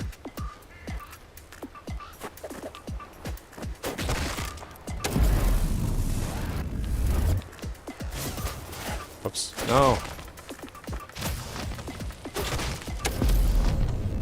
Really? Huh. That's weird. I guess that works. I don't know, the lighting is so weird in some parts.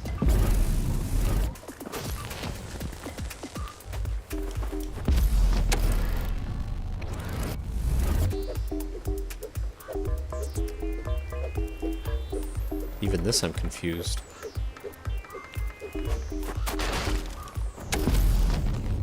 No, it's not gonna work. I think if I put it here, though... Well, that would work.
Wait, can I put this on this side? No.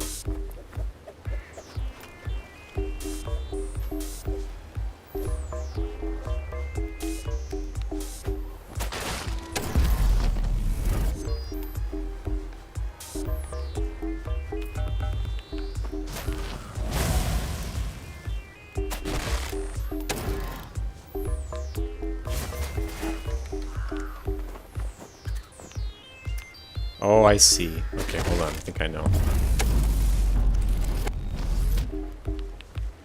I gotta move it a bit more this way. Okay, I can't. Hold on. What if I put it here? God damn it. Okay.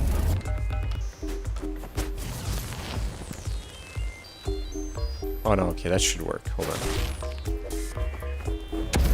Yeah, there we go.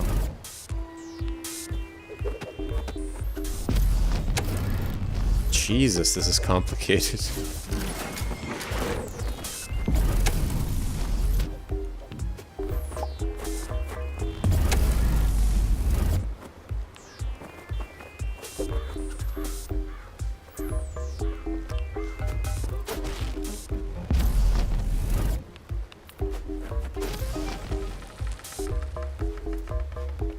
Probably have to go this way, right?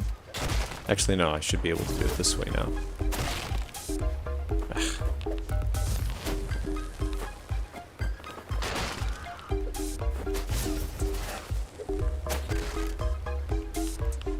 Well, that still doesn't... Oh no, it should work. There we go. Finally.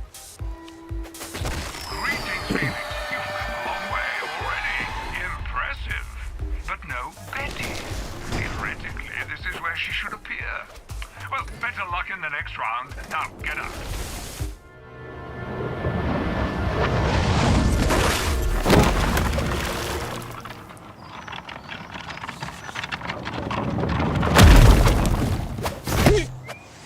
Oh, he doesn't die. Okay.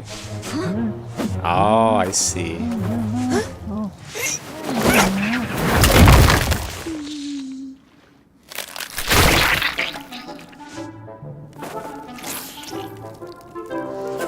Jesus, it's such a grim game.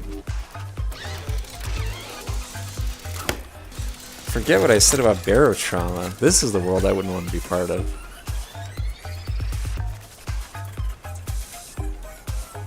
I wonder what the,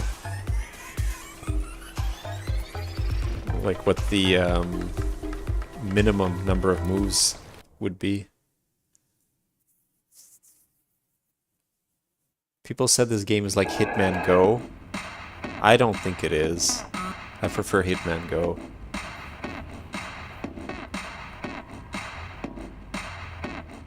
Car name Disaster. What was the previous level called? Human History Brief? What does that mean? Oh wow, there's a lot of, holy crap, look at all this history.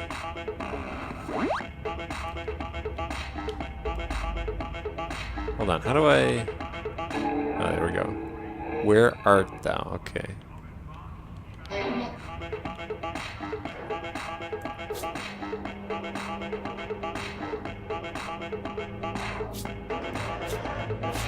Alright, let's try it. We got time, we got time. Maybe we can do this world as well. At least it's a different scenery.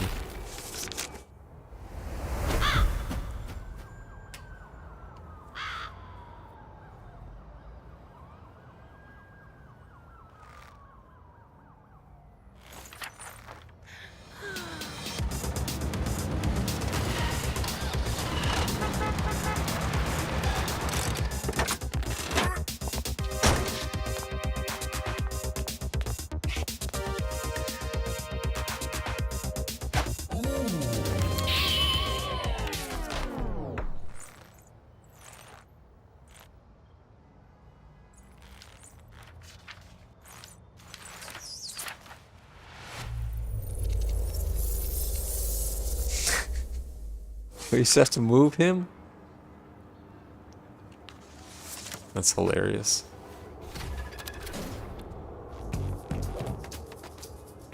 So what is the objective? Hold on. Free view, what?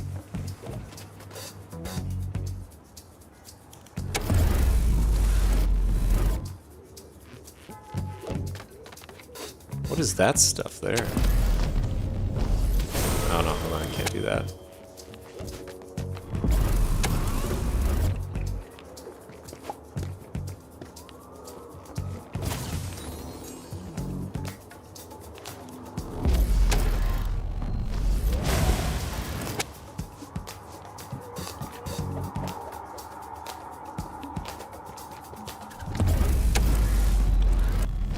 Oh, that's tricky.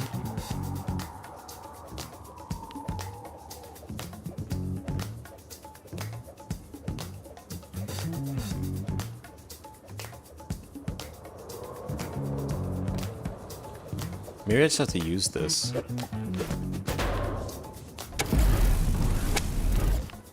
don't think that's it either. Hold on.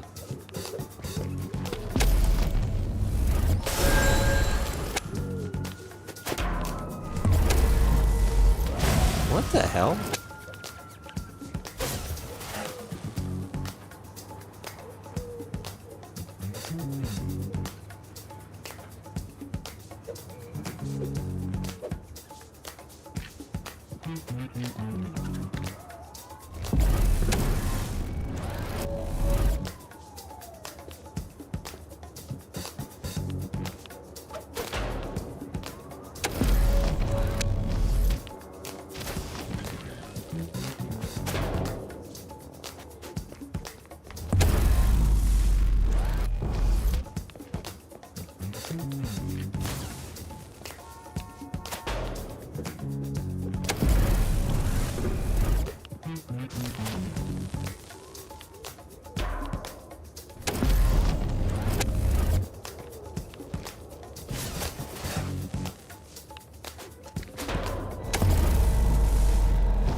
Oh, that works. Hold on.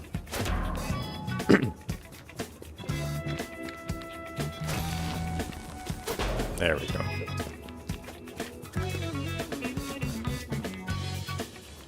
Although maybe this one... Can I put it here? Yeah, there we go.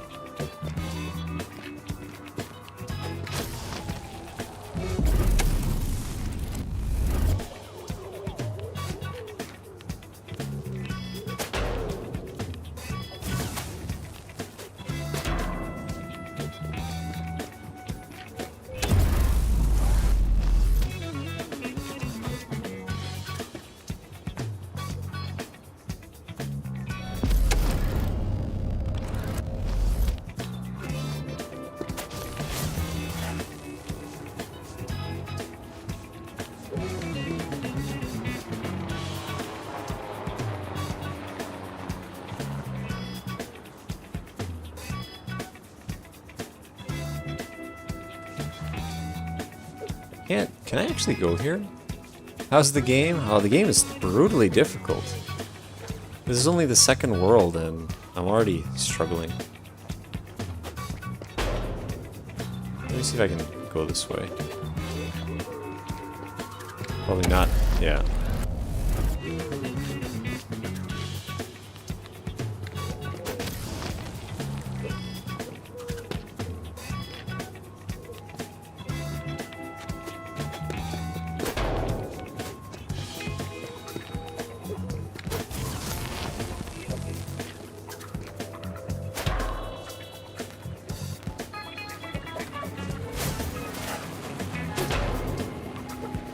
I don't think I can go this way.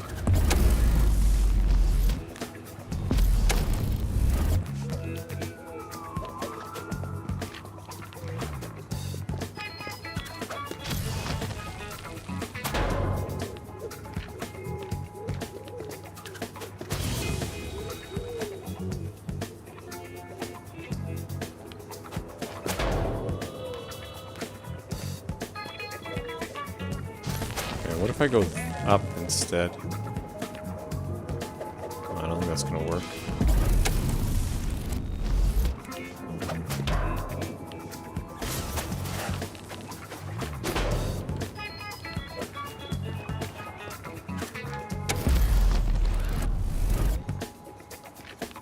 Wait, I can pick the box up, can't I? God damn it.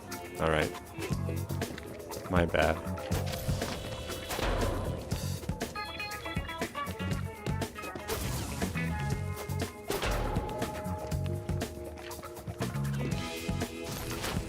Whoops. You gotta be careful with that.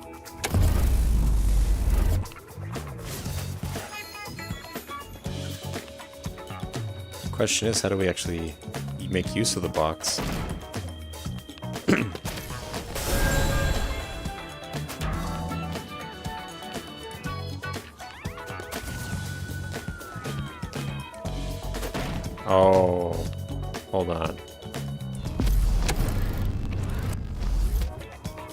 that's gonna be tough.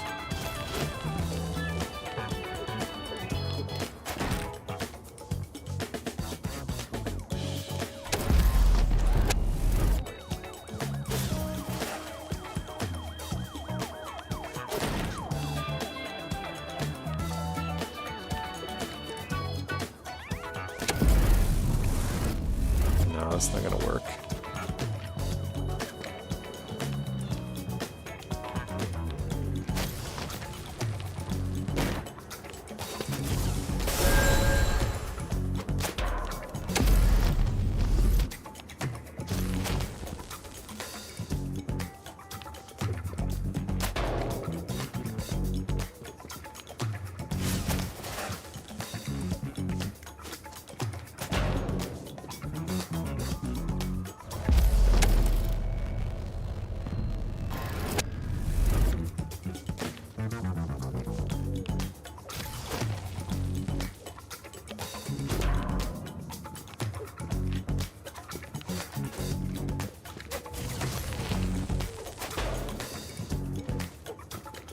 You like the music? Yeah, the music's pretty good.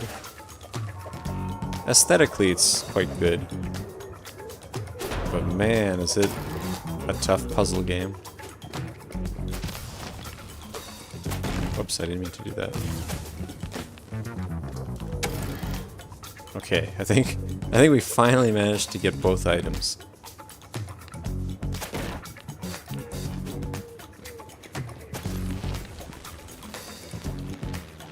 Oh, now I can't. Hold on. Okay, now we got both of them.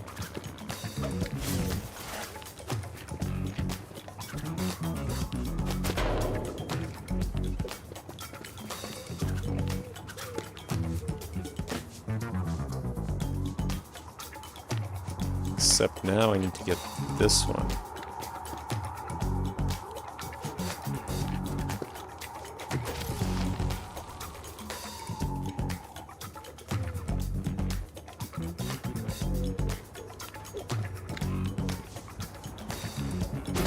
No, I can't pass if I do that.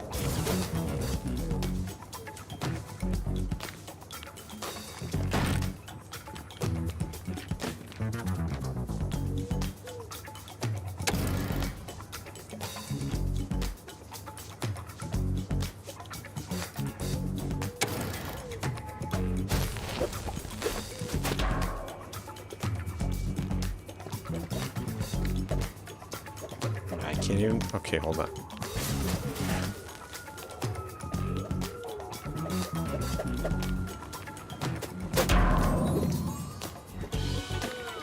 Apparently that was the correct thing to do, but oh, maybe. Okay, hold on. Yes. Okay, good. Phew.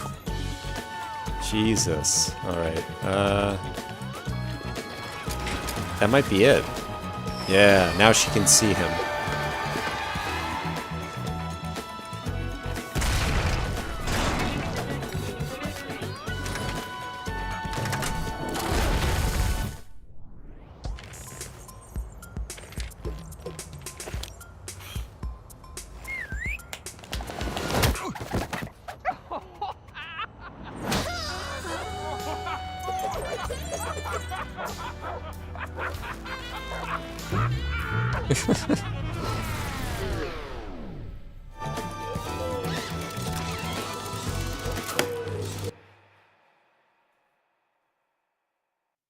This game was definitely going for something.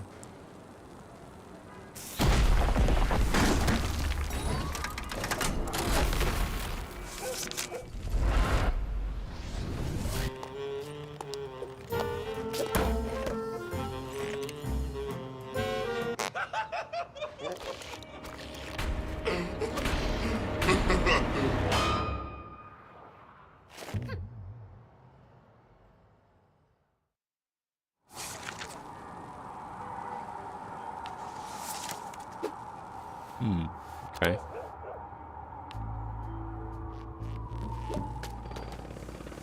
So we need to get the megaphone, put it here, I guess? Give it to her?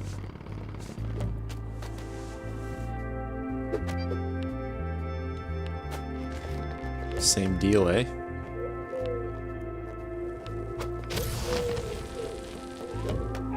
put it though. Okay, hold on.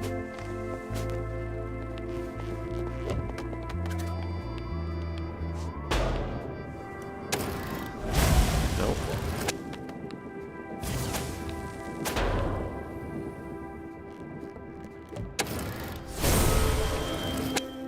Wait, can I pick this up? No. Oh, there's a box here.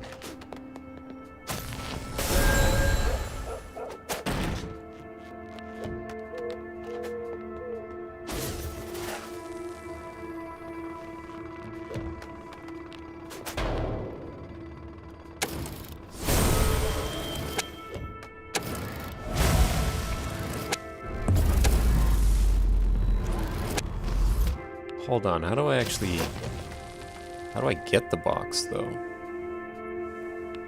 Oh, can I put it on top? Yeah, I can. I don't think that'll help, though, will it? Oh, it does, okay.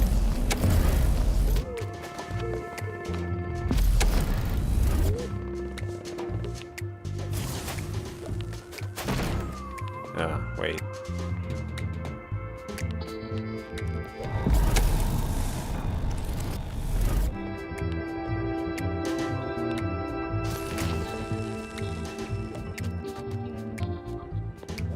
Can I put it on top? Oh, I can. Okay. Except I can't get out after.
What a mess.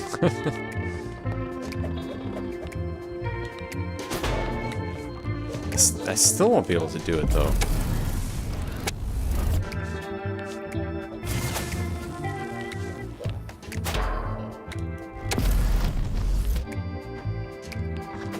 Hold on. Oh, I think I know.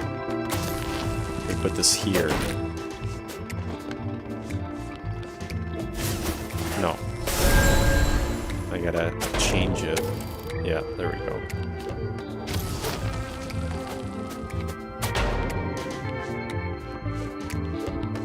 Wait, no, that's still not gonna work.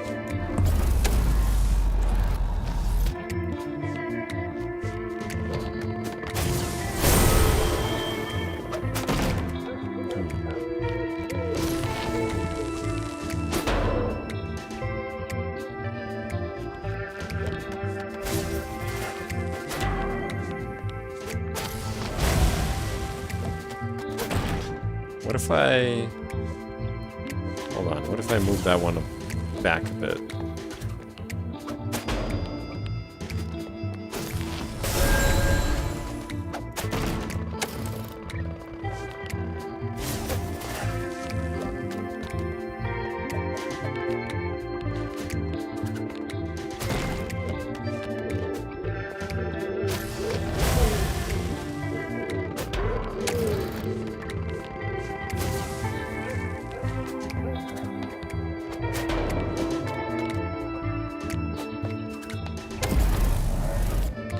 Alright, I think we finally figured it out slightly.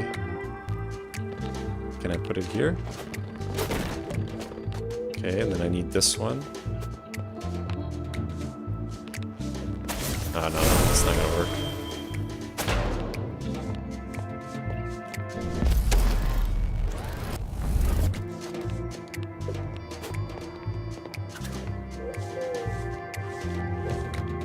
Come on.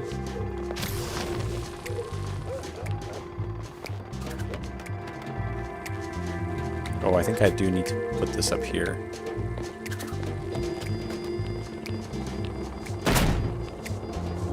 There we go. Except...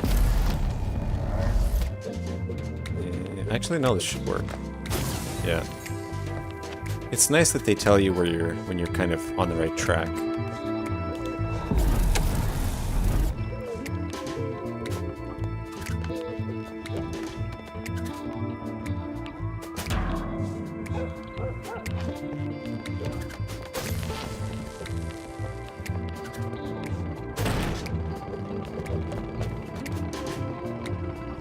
Oh, I don't think I'll be able to go this way, though.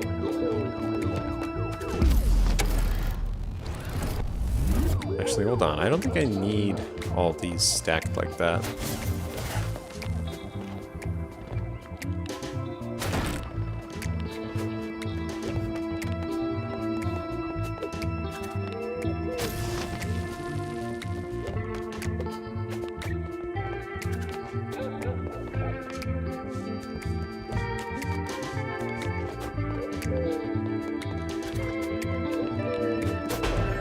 Hold on, let's see what happens.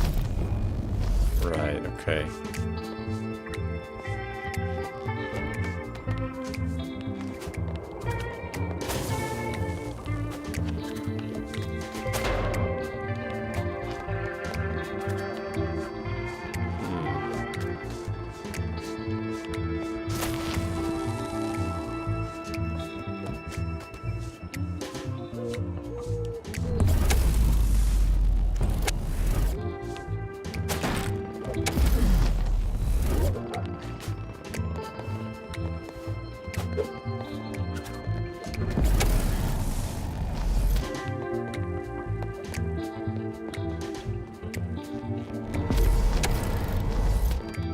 I think I need to use one of these.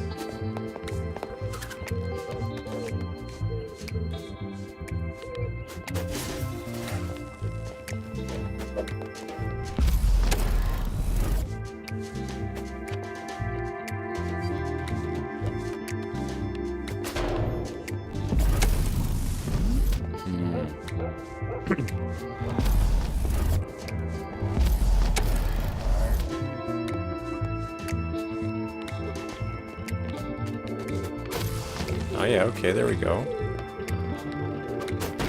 Oh, I think we did it! Alright. At least we grabbed the megaphone.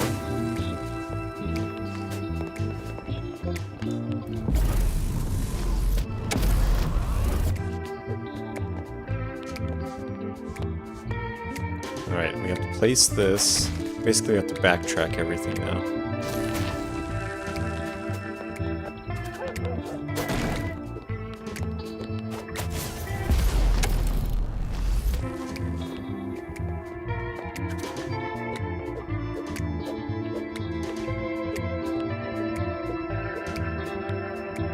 I wonder if this will be enough. Just the one. Actually, no, I can use the crate as well.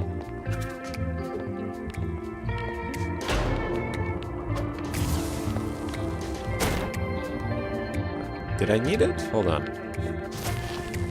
Oh no, we're fine. Hold on. Let me put this back.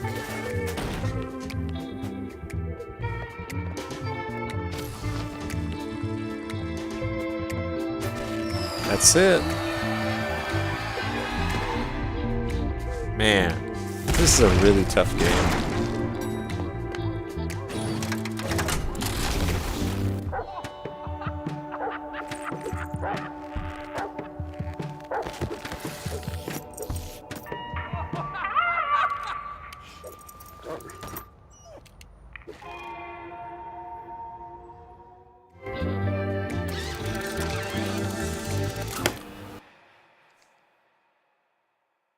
So we couldn't even do the second world in the 1 hour.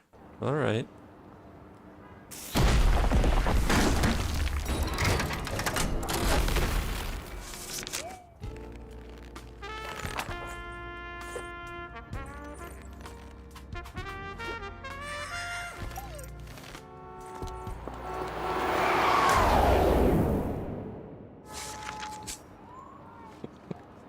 Oh my god. This game. Alright. It's an interesting game, but it's a puzzle game that's really challenging, in my opinion. So I probably won't continue it. Wait, how do I exit?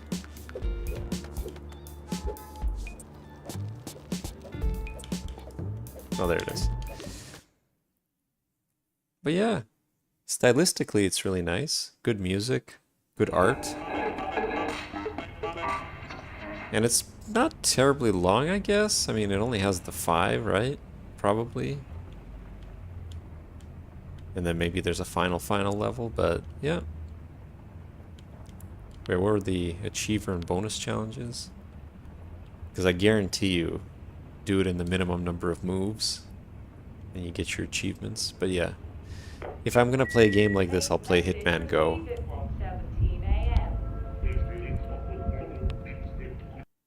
Alright, so that was Felix the Reaper. The last game... Oh, okay. Wait, what? You completed a level without getting caught in the sun. No, I didn't. I don't know why they gave me an achievement when I exited the game. Alright, but yeah, the last one is Horace. And this game I was actually excited about because I remember seeing it be advertised. I don't know what kind of game it is, but it looks neat.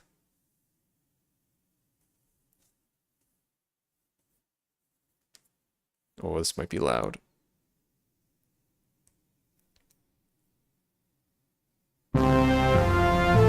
It's okay. We'll fix the sound. Bear with me.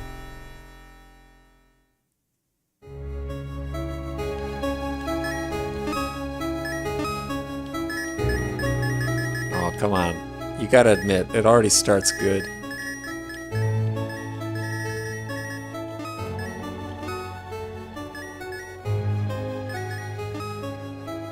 Calibrate rhythm game inputs. Oh, come on. It has rhythm games inside it.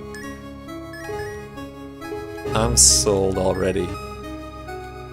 I think we're good on the audio, eh? Display. It's already 4K. It does not look 4K at all. But whatever. Really? Hold on a second. Why is it so blurry? No matter what resolution I choose, it's blurry.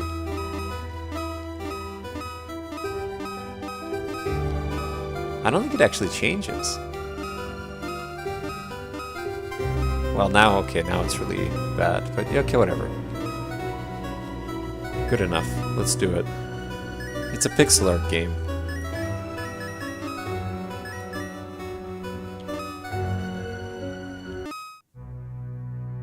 It's a story-heavy game, this one, apparently.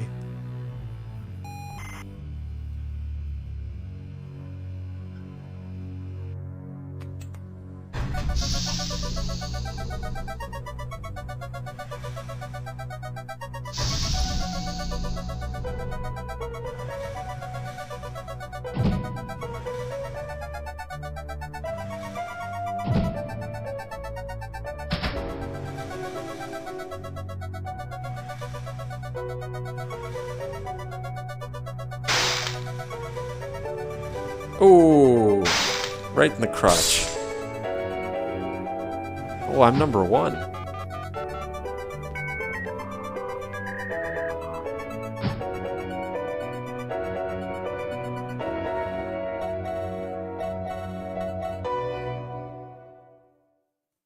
I look like a Lego man.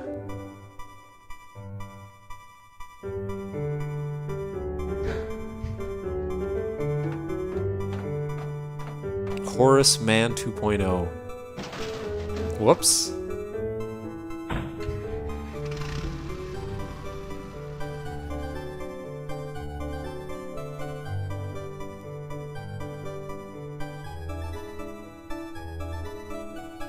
Solomon automatons.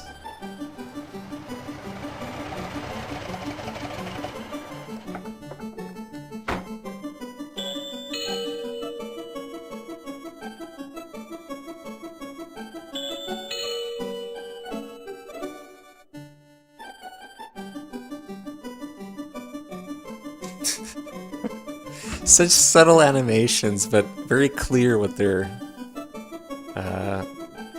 implying.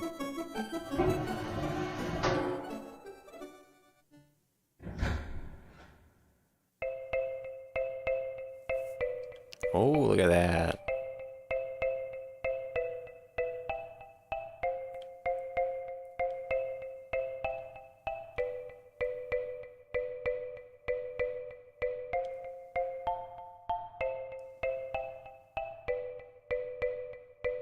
And so, I was born. The first people I remember seeing were the old man, the old lady, and their daughter, Heather. After they'd said hello, the old man powered me down so he could install some software. Last Ninja 4.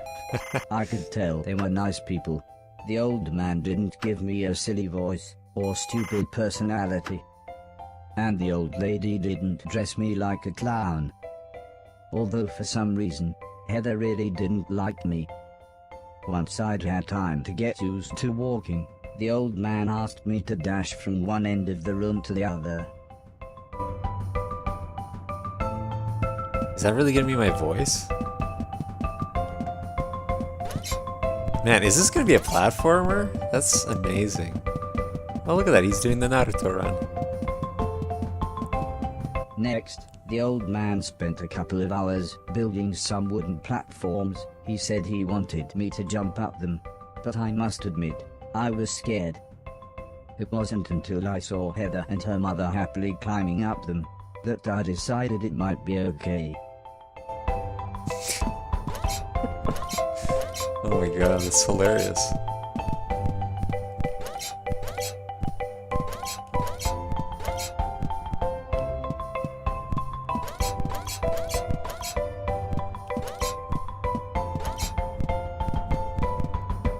The old man then rearranged the platforms. He told me to try to reach the other end of the room without touching the floor. Heather said the floor's made of lava.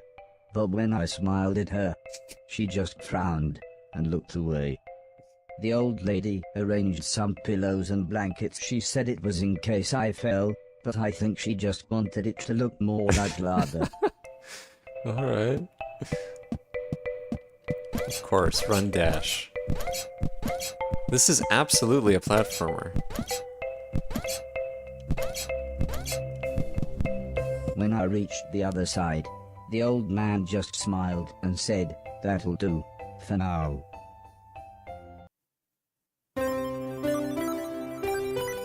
Begin, be bold, and venture to be wise.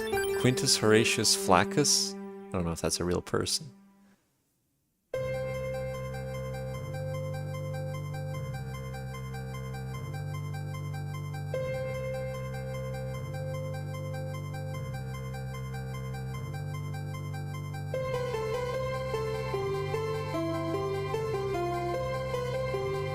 Man, what is this game? After those first lessons, the family had a big meal, and I was introduced to everyone else. The professor was the old man's brother. He was very quiet, and always seemed to just kind of stare at me. He had lived with the old man for 5 years. The house was so huge they barely saw each other. He preferred instead to stay in his room, leaving everything up to his butler, Mr. Deck, as he insisted everyone call him, although the professor always called him Anton. For a while, he called me a yellow bastard, but the old man made him stop, as he thought it sounded racist. Mr. Silton was the old man's driver. Before he worked here, he'd gotten in with some bad people and was the driver in a post office robbery, although it all went wrong for some reason. Mr. Oh my Silton God. showed me a video of his band. I'm sure some people must like it, but I just found it terrifying. Then there was Alice. She was the cook. She was a nice old lady. When she was younger, she had been a TV chef. Then, years later, she had a small part in Coronation Street. Mr. Silton said, before she worked for the old man, Alice was quite a hoarder. She kept old newspapers and bicycles. and something about a poem in a shoebox. The next morning, the old man gathered everyone together to show them what I was capable of. "What else does he do?" asked Mr. Silton. The old man smiled. "He can help around the house." "Could he help me with my newspaper collecting?" asked Alice. "I'm not sure that's a good idea," said the old lady, "but he can do all sorts of jobs." "Yeah," said Mr. Silton, "shove a stick up his ass and he can do Deck's job." Now, said the old man, "we have company," pointing to some important-looking people. Two large men, both called Gary, set up what the old man referred to as lasers. He said again, I should try to get from one end of the room to the other, but I shouldn't be worried, as I had a special chip which meant no matter how damaged I was, I couldn't die. He said it was like infinite lives in a video game.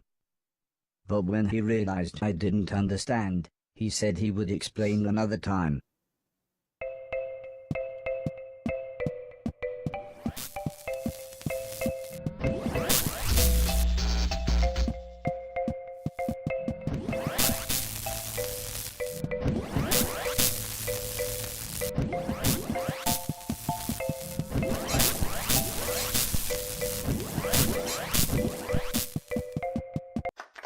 Everybody clapped, except the important-looking men. "Not exactly a cold, calculated killer, is it?" said the man in black. The man in grey laughed. "What kind of artificial intelligence was that?" he asked. "Move right, unless there's something in the way." Okay, said the old man. He turned to me and whispered, "They're going to make it quite a bit tougher, but I'm sure you'll be fine." Oh, so I'm supposed to be an assassin. I'm an assassin robot. Oh, I messed that up already. Oh, jeez.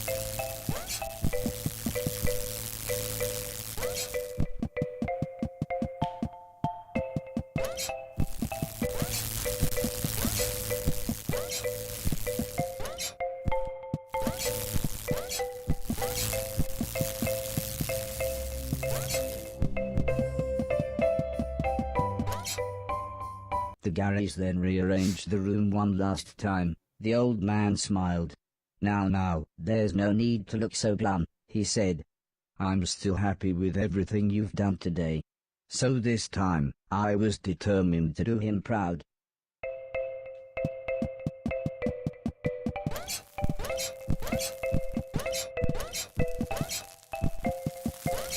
Oh, jeez. Didn't expect that.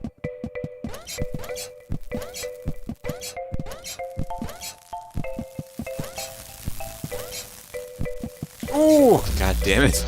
I should expect those things by now.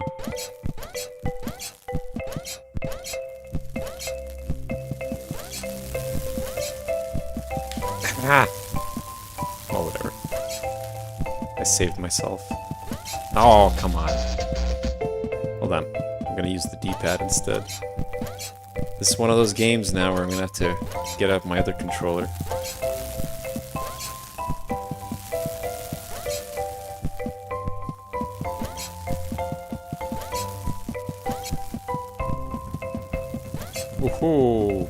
Ooh, ooh.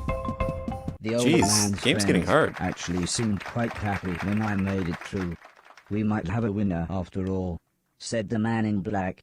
"It's no Killbot 3000, but you can almost see the fire in its eyes." A couple of days later, the old lady said she had a surprise for me, my own room. She also wanted to play me some music. I wasn't sure after what Mr. Silton had shown me.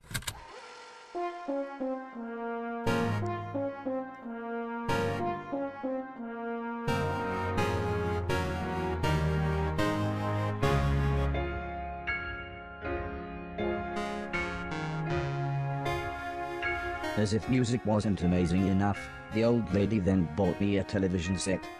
I couldn't believe what I saw. I watched everything I could. Comedy, drama, horror, sci-fi.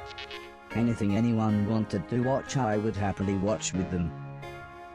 Then one day, the old man set up a small box. He plugged some cables into the television and said, "This is what I meant when I said video games." I played games at every chance I could. I took on everyone. I was unstoppable. I had enjoyed music, film, and television. But to me, video games really were the highest art form.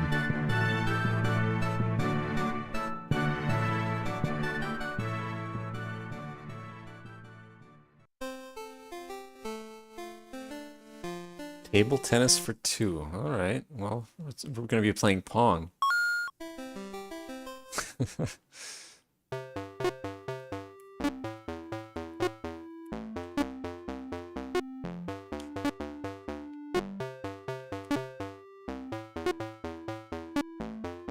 Oh wow, nice.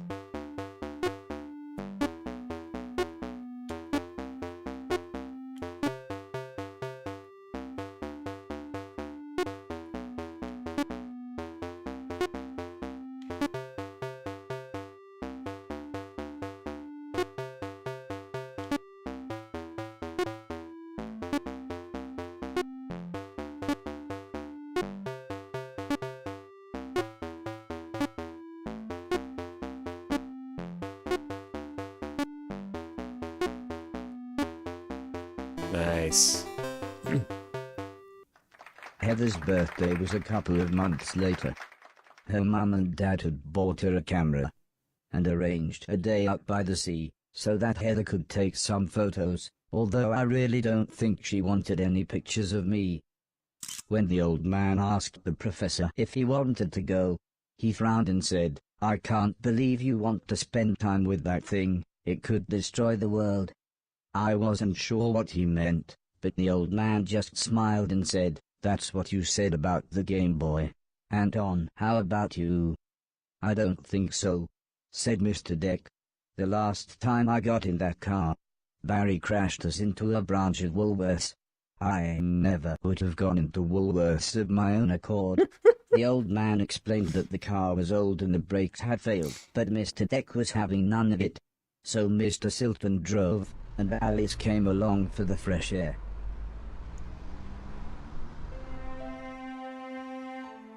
I enjoyed being outside. Although, the old lady kept telling me to be careful of the rickety old walkways. It felt like she was telling me off, but I think she was just concerned.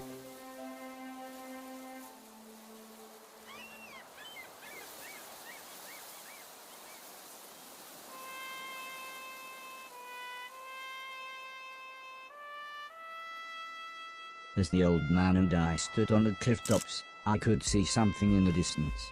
I wasn't sure what it was, so I asked the old man.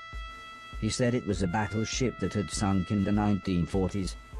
But he looked so sad when he spoke about war.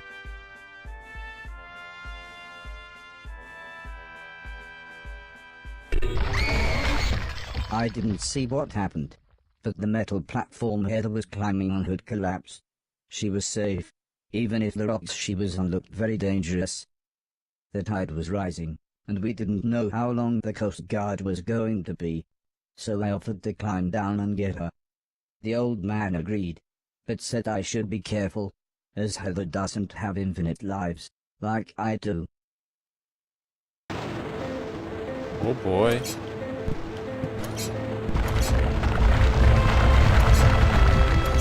Oh, I messed up.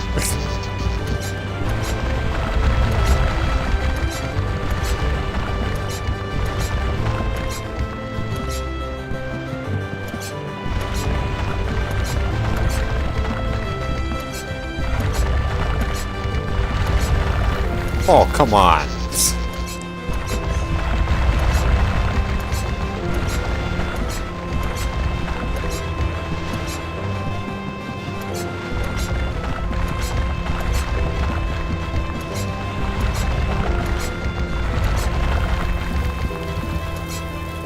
Heather was are. unconscious, and her leg was broken, so I picked her up as gently as I could.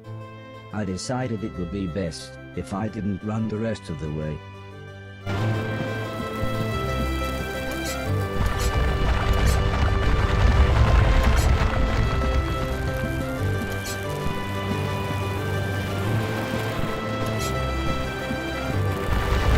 Oh!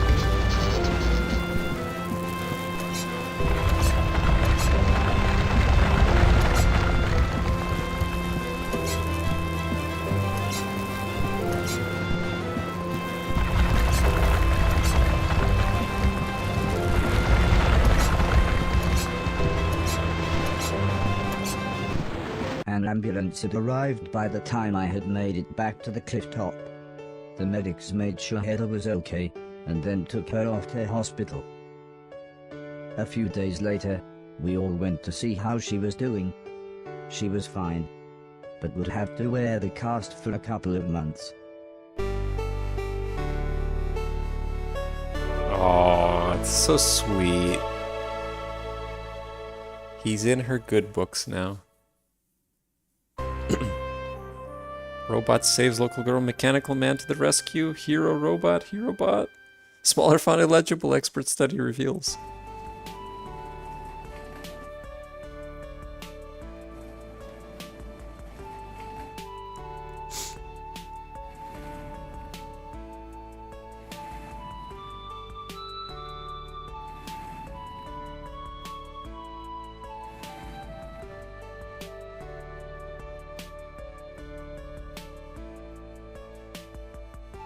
Once Heather got to know me, we became good friends. We enjoyed the same films and TV. She was also annoyingly good at some of my favorite games. After a while, she became very interested in how I worked.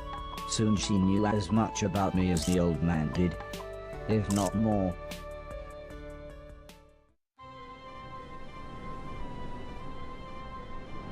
We spent the next couple of months visiting other countries, as when it came to teaching me things, the old man always liked to pick interesting locations. He had explained the basics of mathematics to me at the Great Pyramid of Egypt. Taught me history in the dead of night, surrounded by mysterious giant stones. And even showed me science in action high up in a hot air balloon. This is why I was surprised when the old man took me to a restaurant. It was nice, but it seemed very somber compared to the previous grand locations. He said he just wanted to chat, and this was nice and quiet. Plus it was his favorite place to eat. We talked about life, the universe, Douglas Adams, everything really. When I asked him why were we here, why did we exist, he just smiled and said, life is like a game, just don't expect to be finished anytime soon. When I looked puzzled, he said, well, everyone should have a purpose.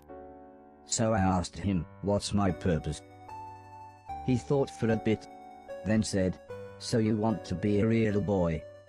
Which just confused me even more. Eventually the old man said, for now, I want you to help clean things around the house. I must have looked unimpressed, as he then said, okay, I want you to clean 1,000,000 things. It didn't sound like the meaning of life, but I suppose you've got to start somewhere. A man can't have everything. Where would he put it? Terrence Allen Spike Milligan. Learning my purpose. The next day, the old man said he wanted to install some more software, so he powered me down.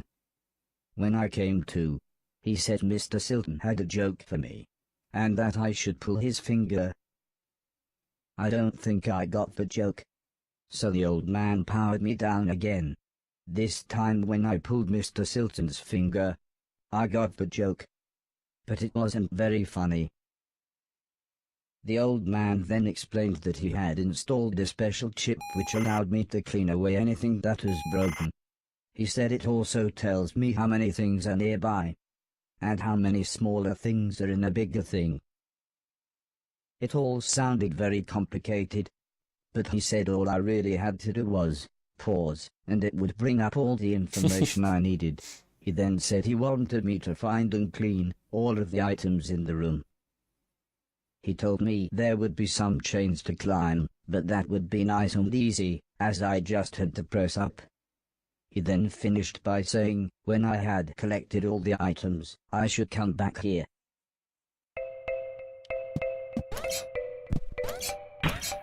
Oh, nice.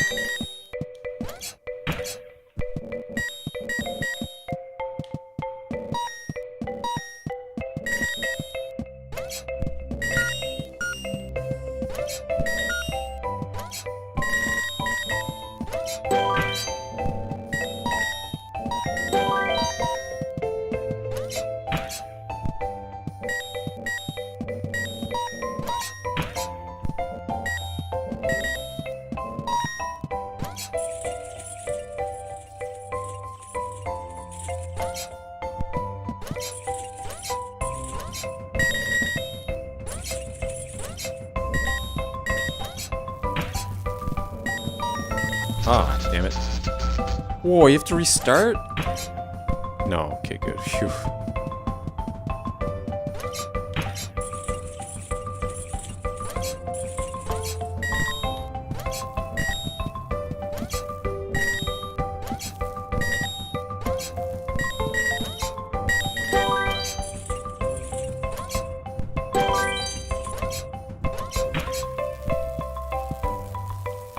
Oh wait, I forgot that one.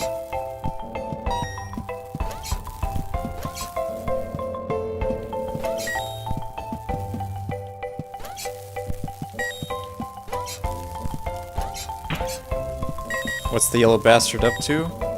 Well, he rescued the daughter, and so they're friends now. But otherwise, he's just, you know, he's helping out around the house. That's all.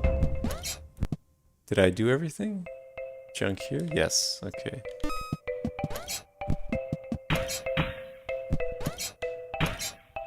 The old man then asked the old lady Heather and I to follow him outside. I was happy too, as it was a lovely hot day. The old man said he was worried that Alice had been hoarding again. She had filled up a small barn with old bicycles and newspapers. Heather said, this would be a perfect chance to properly test my new powers. The old man thought for a second, then said, using the steptoe chip, I should find and clean at least 300 things. When we explained to Alice what we wanted to do, she seemed scared. But after the old lady kindly explained that, well, the barn was starting to smell, she said it would be okay. One last thing, said the old man. If you want to use a door, just push up.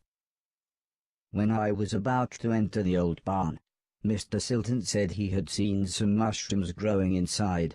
He asked me to give him any that I found. He then winked, but I wasn't sure why.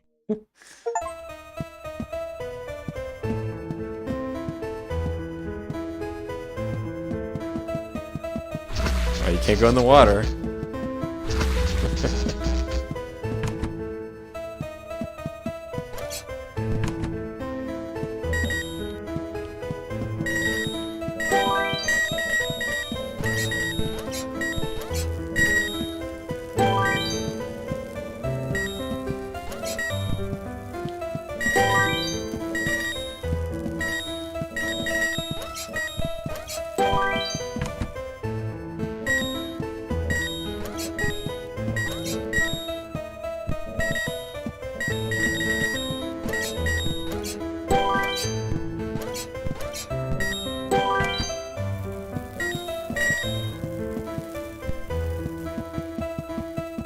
Hold on, I want to get up there.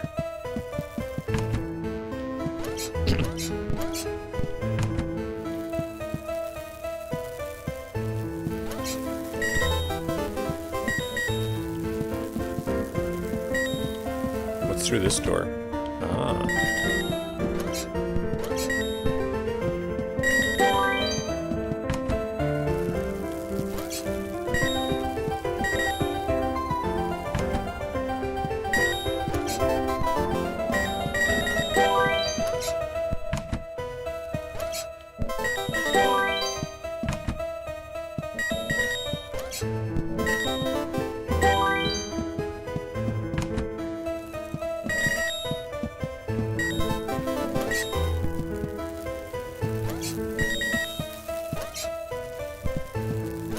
No! Ah.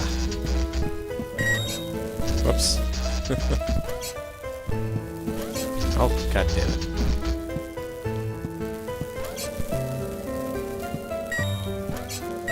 Ah.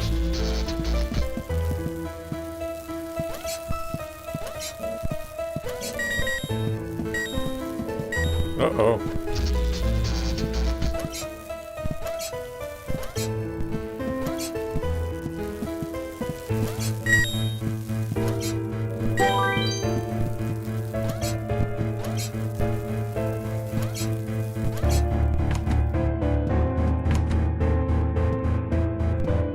Did we get everything? Probably. The old man was very happy with everything that I had cleaned. But I think Mr. Silton was even more happy with his mushrooms.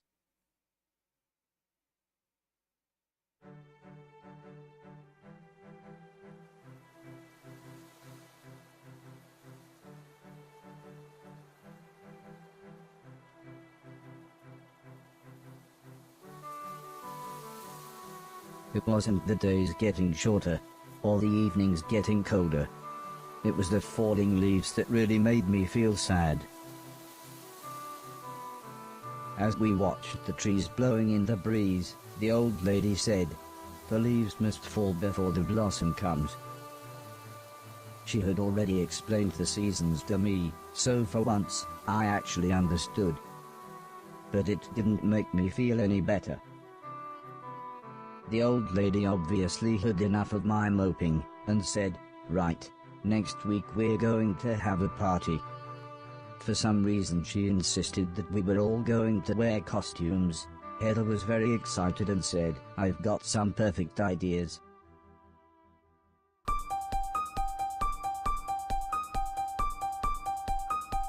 God.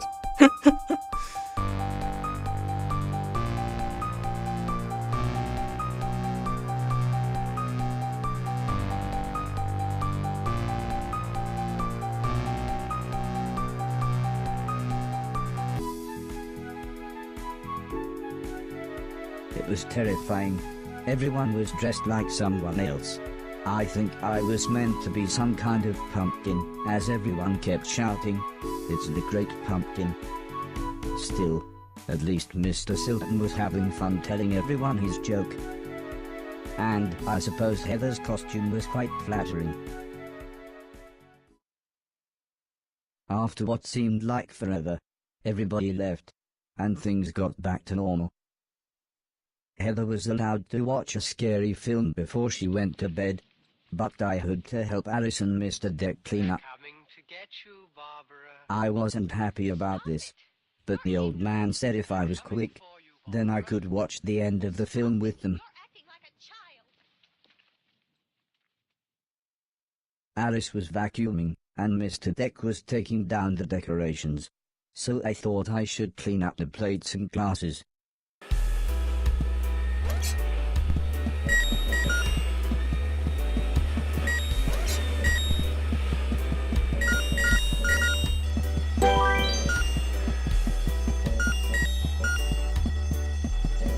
The ear-splitting sound was the fire alarm.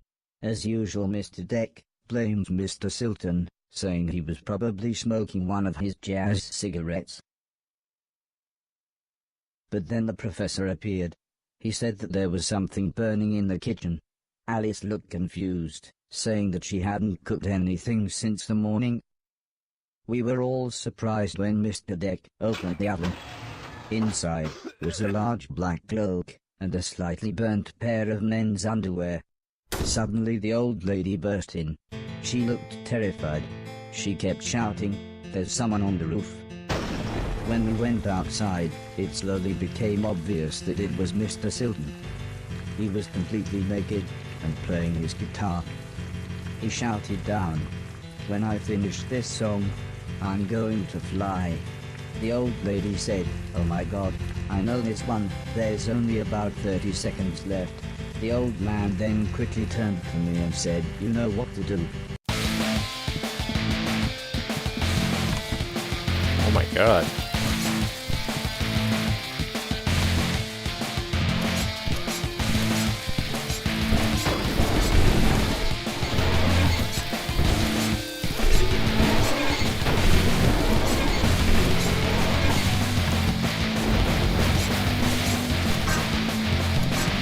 No! Oh, damn it. Hello? Oh, I go here. By the time I had made it up to the roof, Mr. Silton was beside the edge. I tried to calm him down, but he was acting even more bizarre than usual. Because he's high on mushrooms.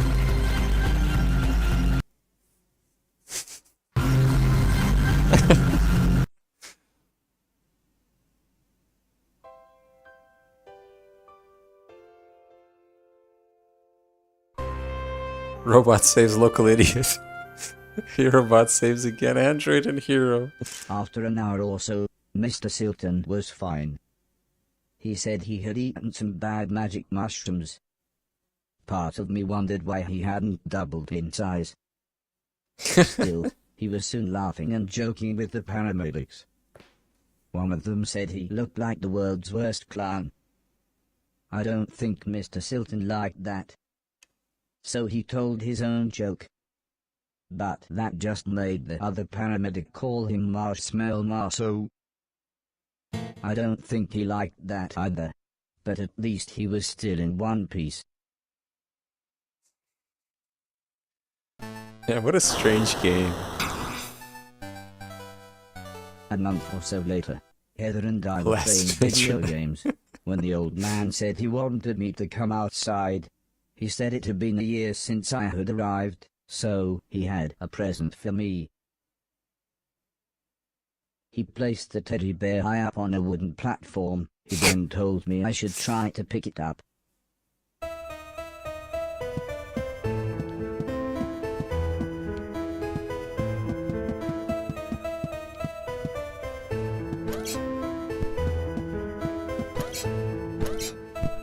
Try as I might, I couldn't reach the teddy bear. However, I still don't understand what happened next.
Oh, this is still a cutscene.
Wow, this is a really nice showcase of all the different graphical modes from the old days.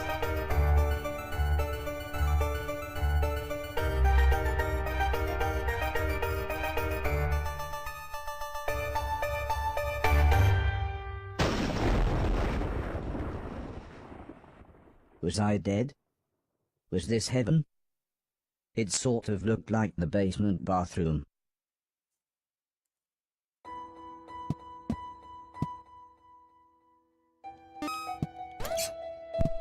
It was the shoes the old man was going to give me. I thought I might as well put them on. They were just the right size. The old man's hat fit me pretty good as well. I'm sure he wouldn't mind if I wore it. Amazingly, the shoes allowed me to defy gravity. Or maybe it was the hat. Oh my god, look at that. That's fantastic. And I love how his tie still abides by gravity. That's really nice attention to detail.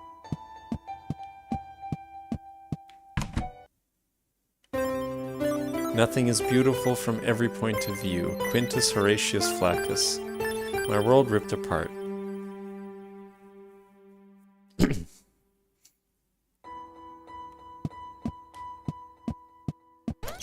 Oh my god, this is gonna be so jarring.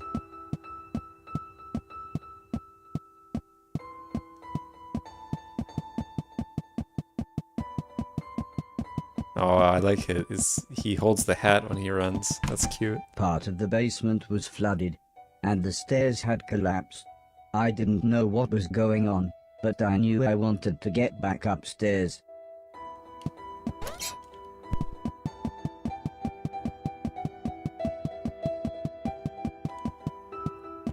The gate was locked. I would need a key to open it. I had to be careful. The electricity was going haywire in some places.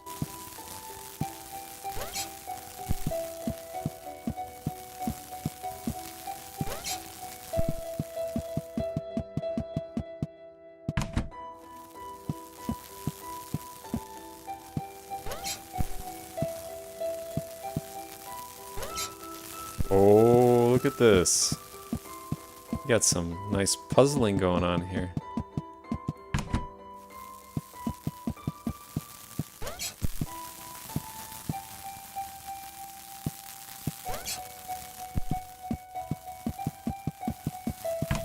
How long had I been asleep? Months?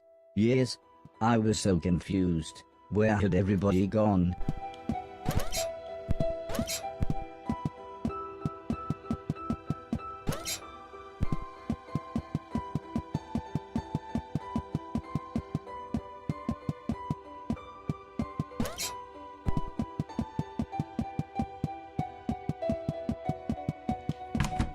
I was slightly scared. This was the first time I had been outside on my own.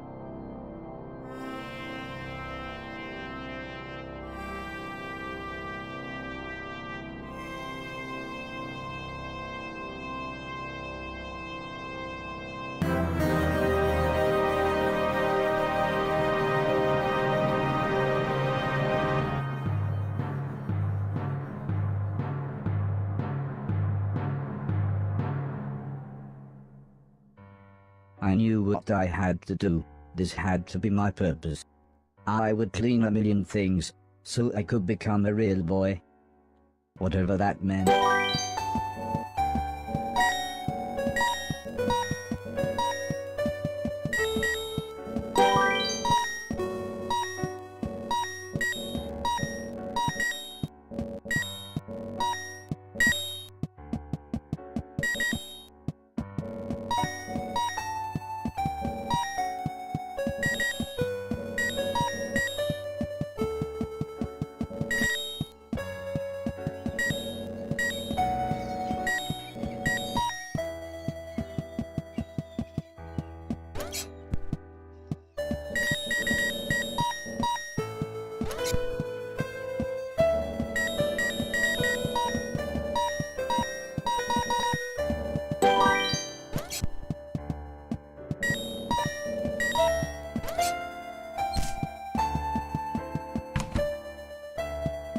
Oh, another locked door, eh? Okay, interesting. The gate was locked. I would need a key to open it.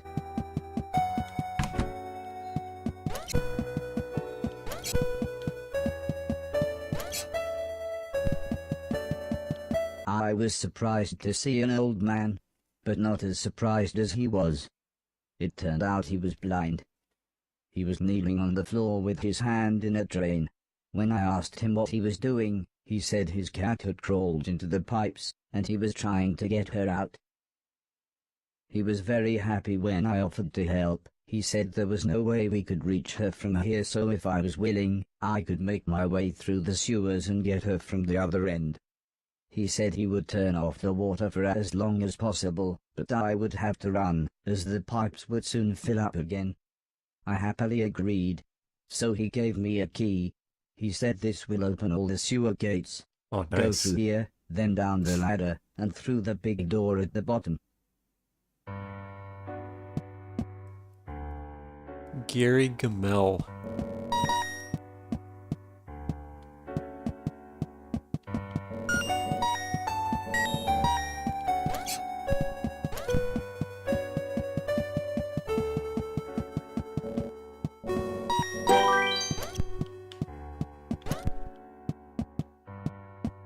And hold on, what if I leave?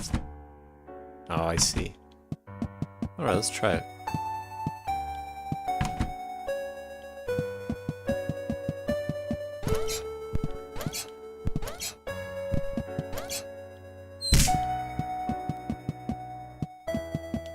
I better run.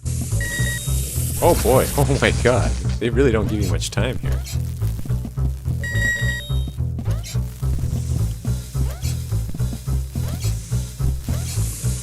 Uh-oh.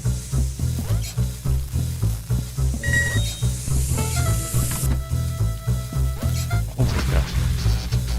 Hold on. Oh, I see. Okay.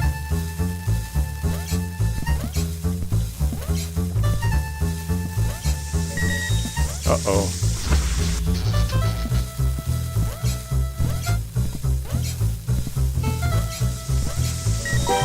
No! Hold on, I want that garbage.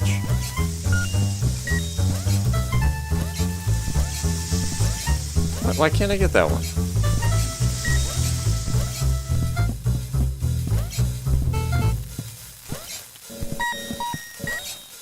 Hold on. Gotta get up there. Oh, what?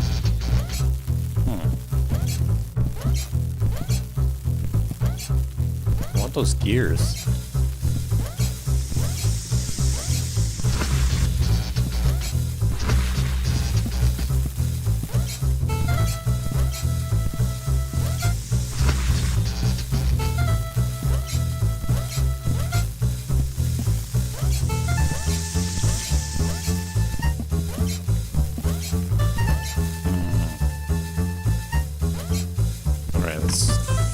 Maybe we'll get a high jump or something.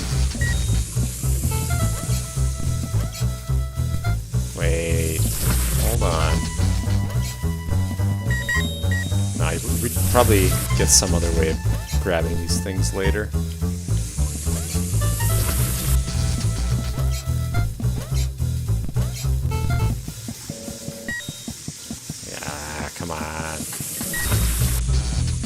I wish you could grab things more quickly.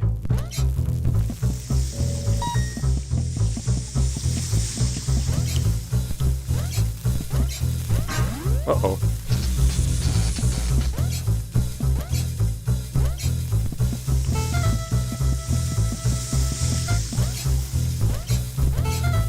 Ah.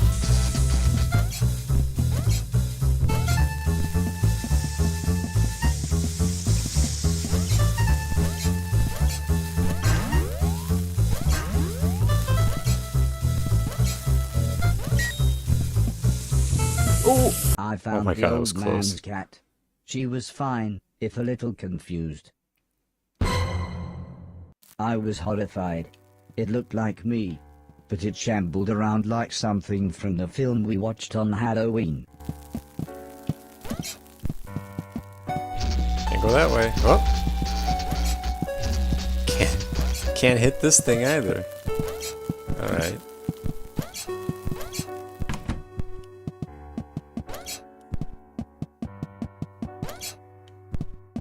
Wait, what's down here?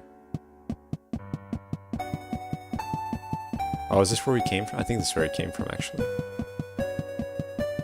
Yeah, and this is the door that we couldn't enter from before. The man was happy to have his cat back. He looked so content with her sat on his lap. I told him about the thing I saw, but he just laughed and said, "Those bastard robots, they're always getting up through the pipes. Don't worry though, it'll never get through the big doors. If I had my way, we'd have blown up the lot of them when we had the chance." I wasn't sure what he meant, but I decided now wouldn't be the best time to tell him I was a robot. The man laughed and said, "Don't worry, I know who you are," and told me that he knew the old man.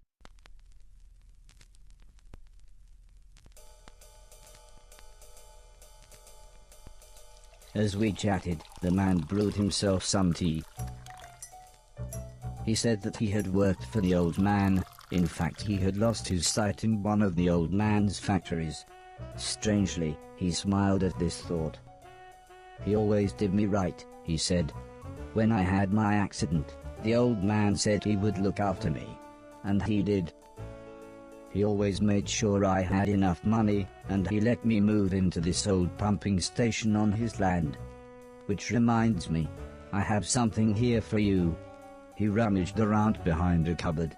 Then he continued saying, "The old man wanted you to have this when you were old enough, but fate wouldn't allow it." He passed me a large box. It was empty. I thought about pretending to be excited, but the man said, "Wait a minute, it's empty, isn't it?" He slumped back in his chair. "I was robbed a few months ago," he said, almost in a whisper. "It's strange, they took practically anything metal, but left loads of food and a brand new saxophone."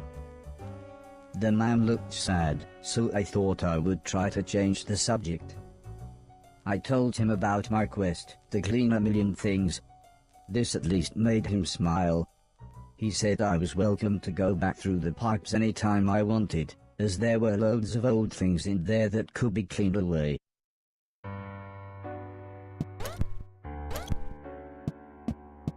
Alright, nice. Making progress.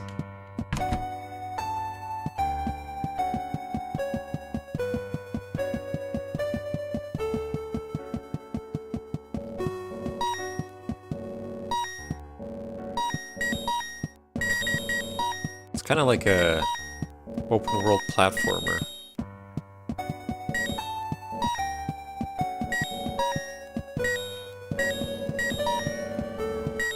The hell? Oh, I can... Okay, I can unlock those now. Hold on.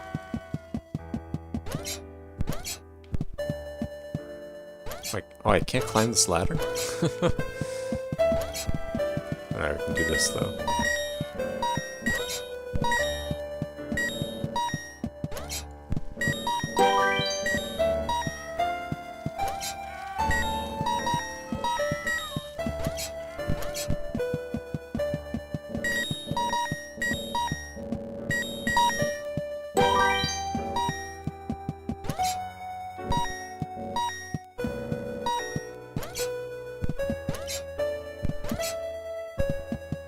We probably get a double jump or something in the future.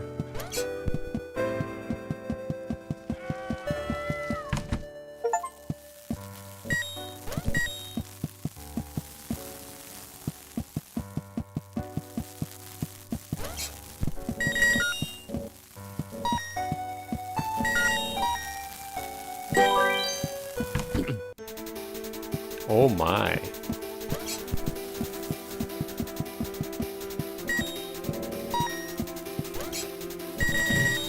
Whoops.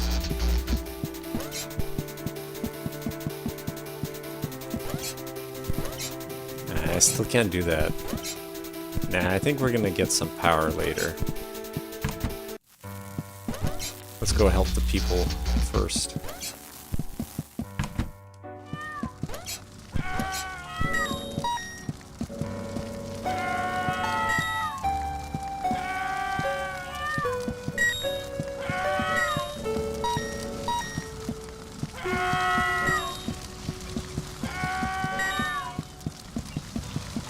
The screaming was coming from one of the bedrooms, but the stairs were blocked by a wall of fire.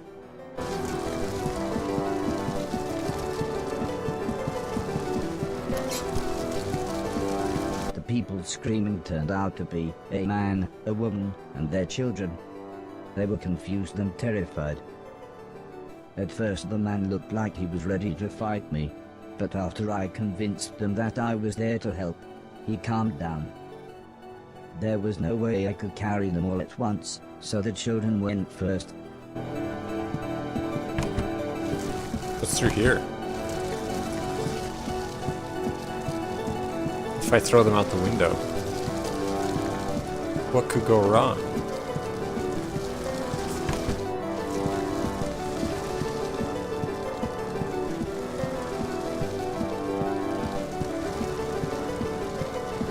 Hold on.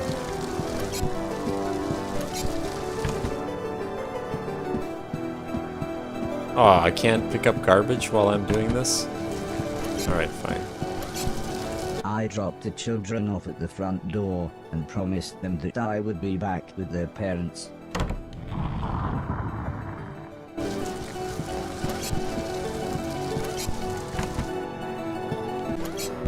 Oh no, that's not garbage.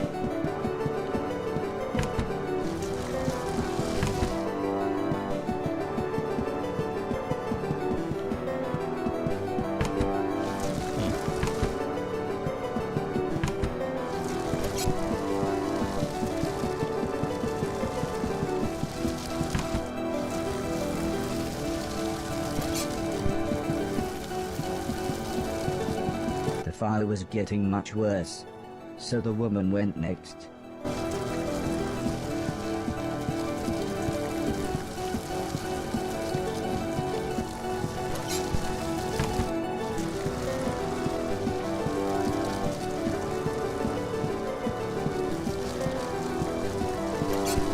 When we got to the front door, all the woman said was, "Thank you, please hurry."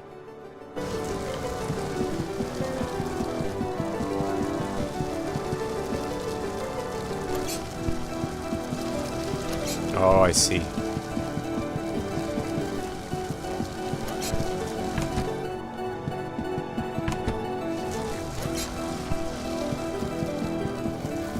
Hold on, if I go through here. Still nothing new, eh? By the time I managed to get back, the man was unconscious. I had to pick him up quickly, as I could tell the house was going to collapse at any moment.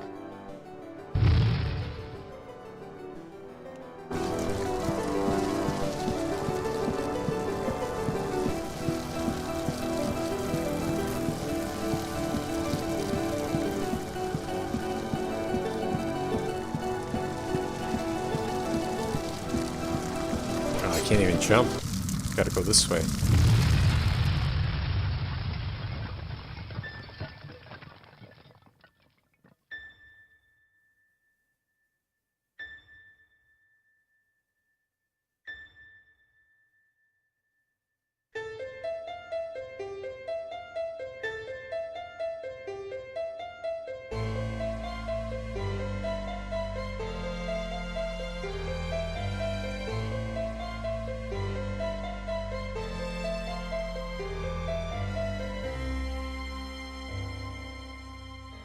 I helped the family set up a tent so they had somewhere to stay.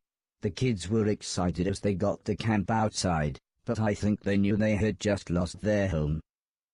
When I mentioned my quest to clean a million things, the man said I should look through the rubble of the house, as they had no use for it.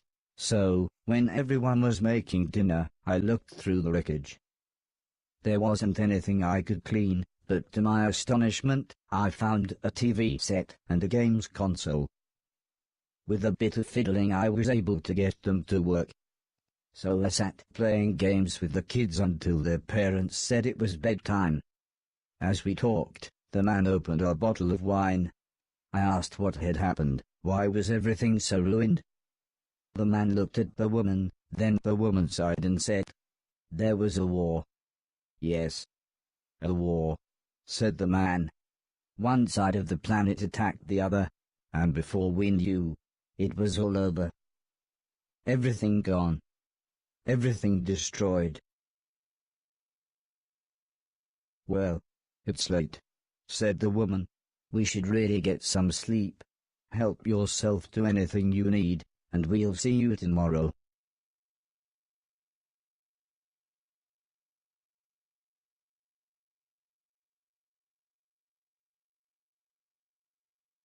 In the morning, I asked the man if he knew what had caused the fire that had destroyed their house. The man smiled. "Crap old house, bad wiring, constant electrical surges from the unreliable power plant, take your pick." He said, if we had the money, we'd move to the mainland. But we can barely feed ourselves, let alone buy a new house, so for now we're left here with the rest of the scum. But he did say I should head to the mainland, as there would be plenty there for me to clean, and a better quality of rubbish. The man said, "Before the war, my lovely wife used to be a fisherman." "Fisherwoman? Fishing person?" "I used to catch fish," interrupted the woman, "and, seeing as you saved us all from the fiery end, maybe you would like to borrow my boat to get to the mainland." I was a little scared, but then they gave me some captain software and I was an old salty sea dog within minutes. Oh man, this game is great.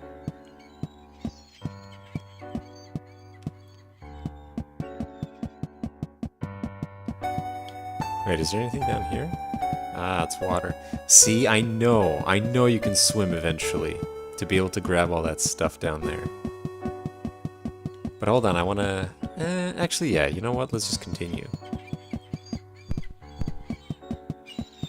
We'll see what the next area looks like. I took the fisherman's boat to the mainland.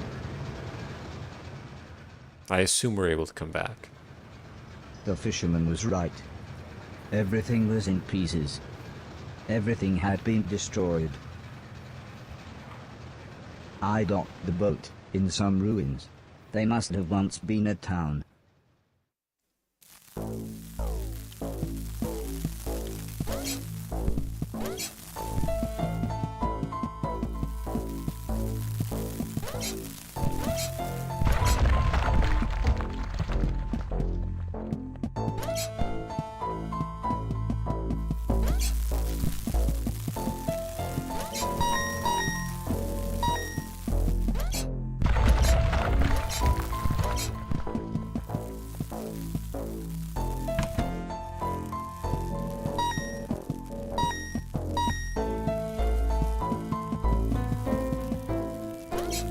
Wait, what? Can't do it on this wall? It's weird.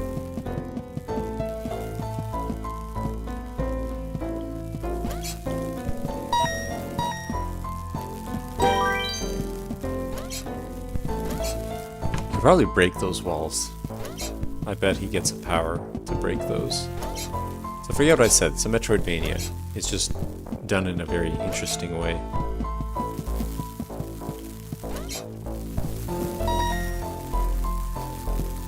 Oh, bit of puzzling.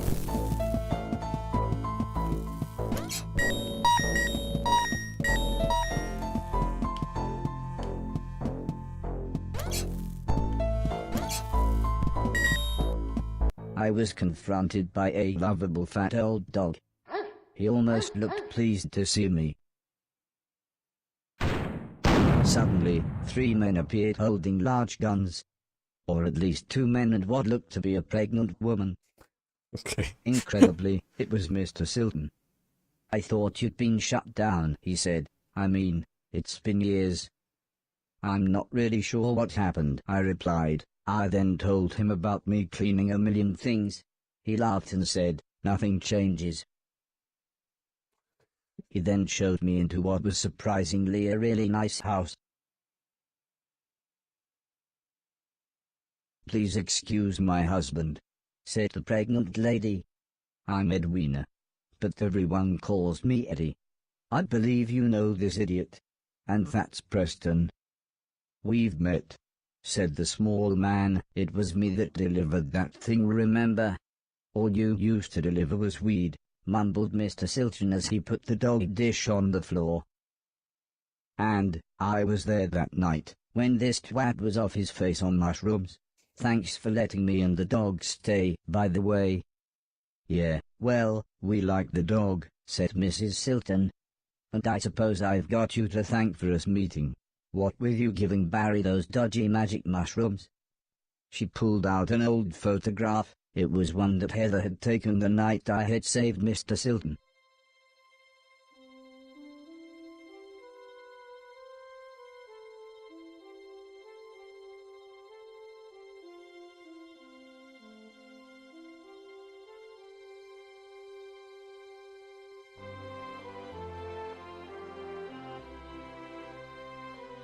It reminded me of everyone else, so I asked what had happened to them.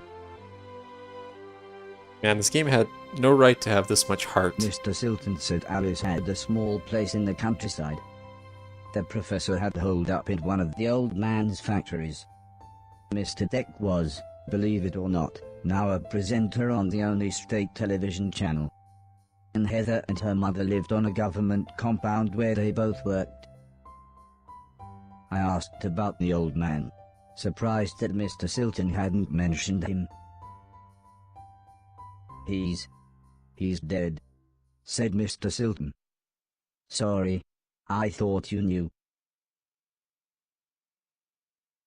"Anyway," said Mr. Preston, "I thought you said that robot thing found the mushrooms for you, in that hoarder's manky old barn." Mr. Silton looked embarrassed. "Well," said Mrs. Silton, "I guess we've got you to thank for getting us together then." "Time for bed, I think," said Mr. Silton. "Make yourself comfy, and we'll see you in the morning."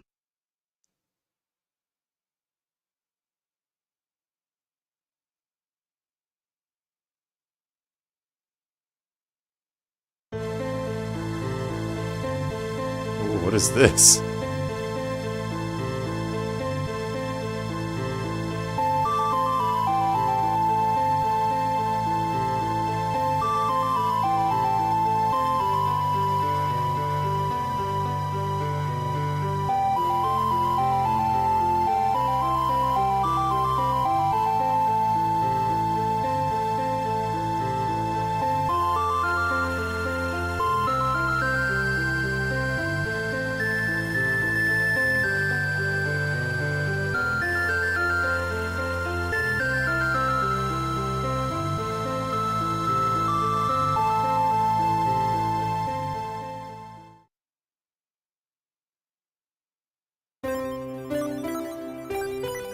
Home is where the heart is. Pliny the Elder. Finding a way home. Yeah, man, it's such a good game. The next day, I thought it might be a good time to ask about the war. Judging by the look on everyone's faces, it wasn't. "Well, the war," said Mr. Silton. "Barry," interrupted his wife, "can I see you for a minute?" and dragged Mr. Silton out of the room, leaving me with Mr. Preston.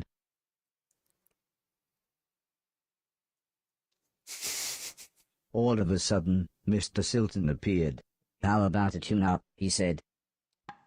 Mrs. Silton started to make some food, and Mr. Preston was playing with the dog, leaving me to chat with Mr. Silton.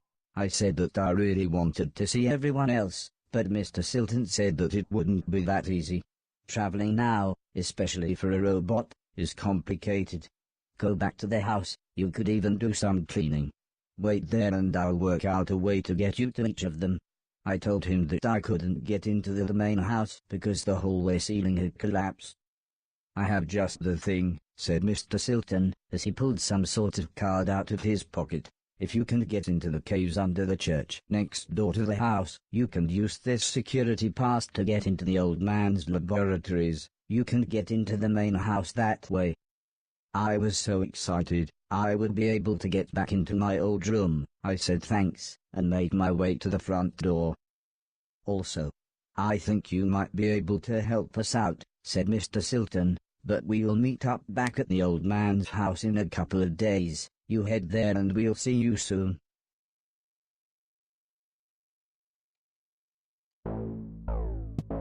Alright, does it save? Because I'm going to continue playing this. Oh, hold on a second. So the things at the bottom, the question marks, those are probably all the powers you get. Oh my god, this is a long game. Holy crap. Hold on, I want to see how long it is.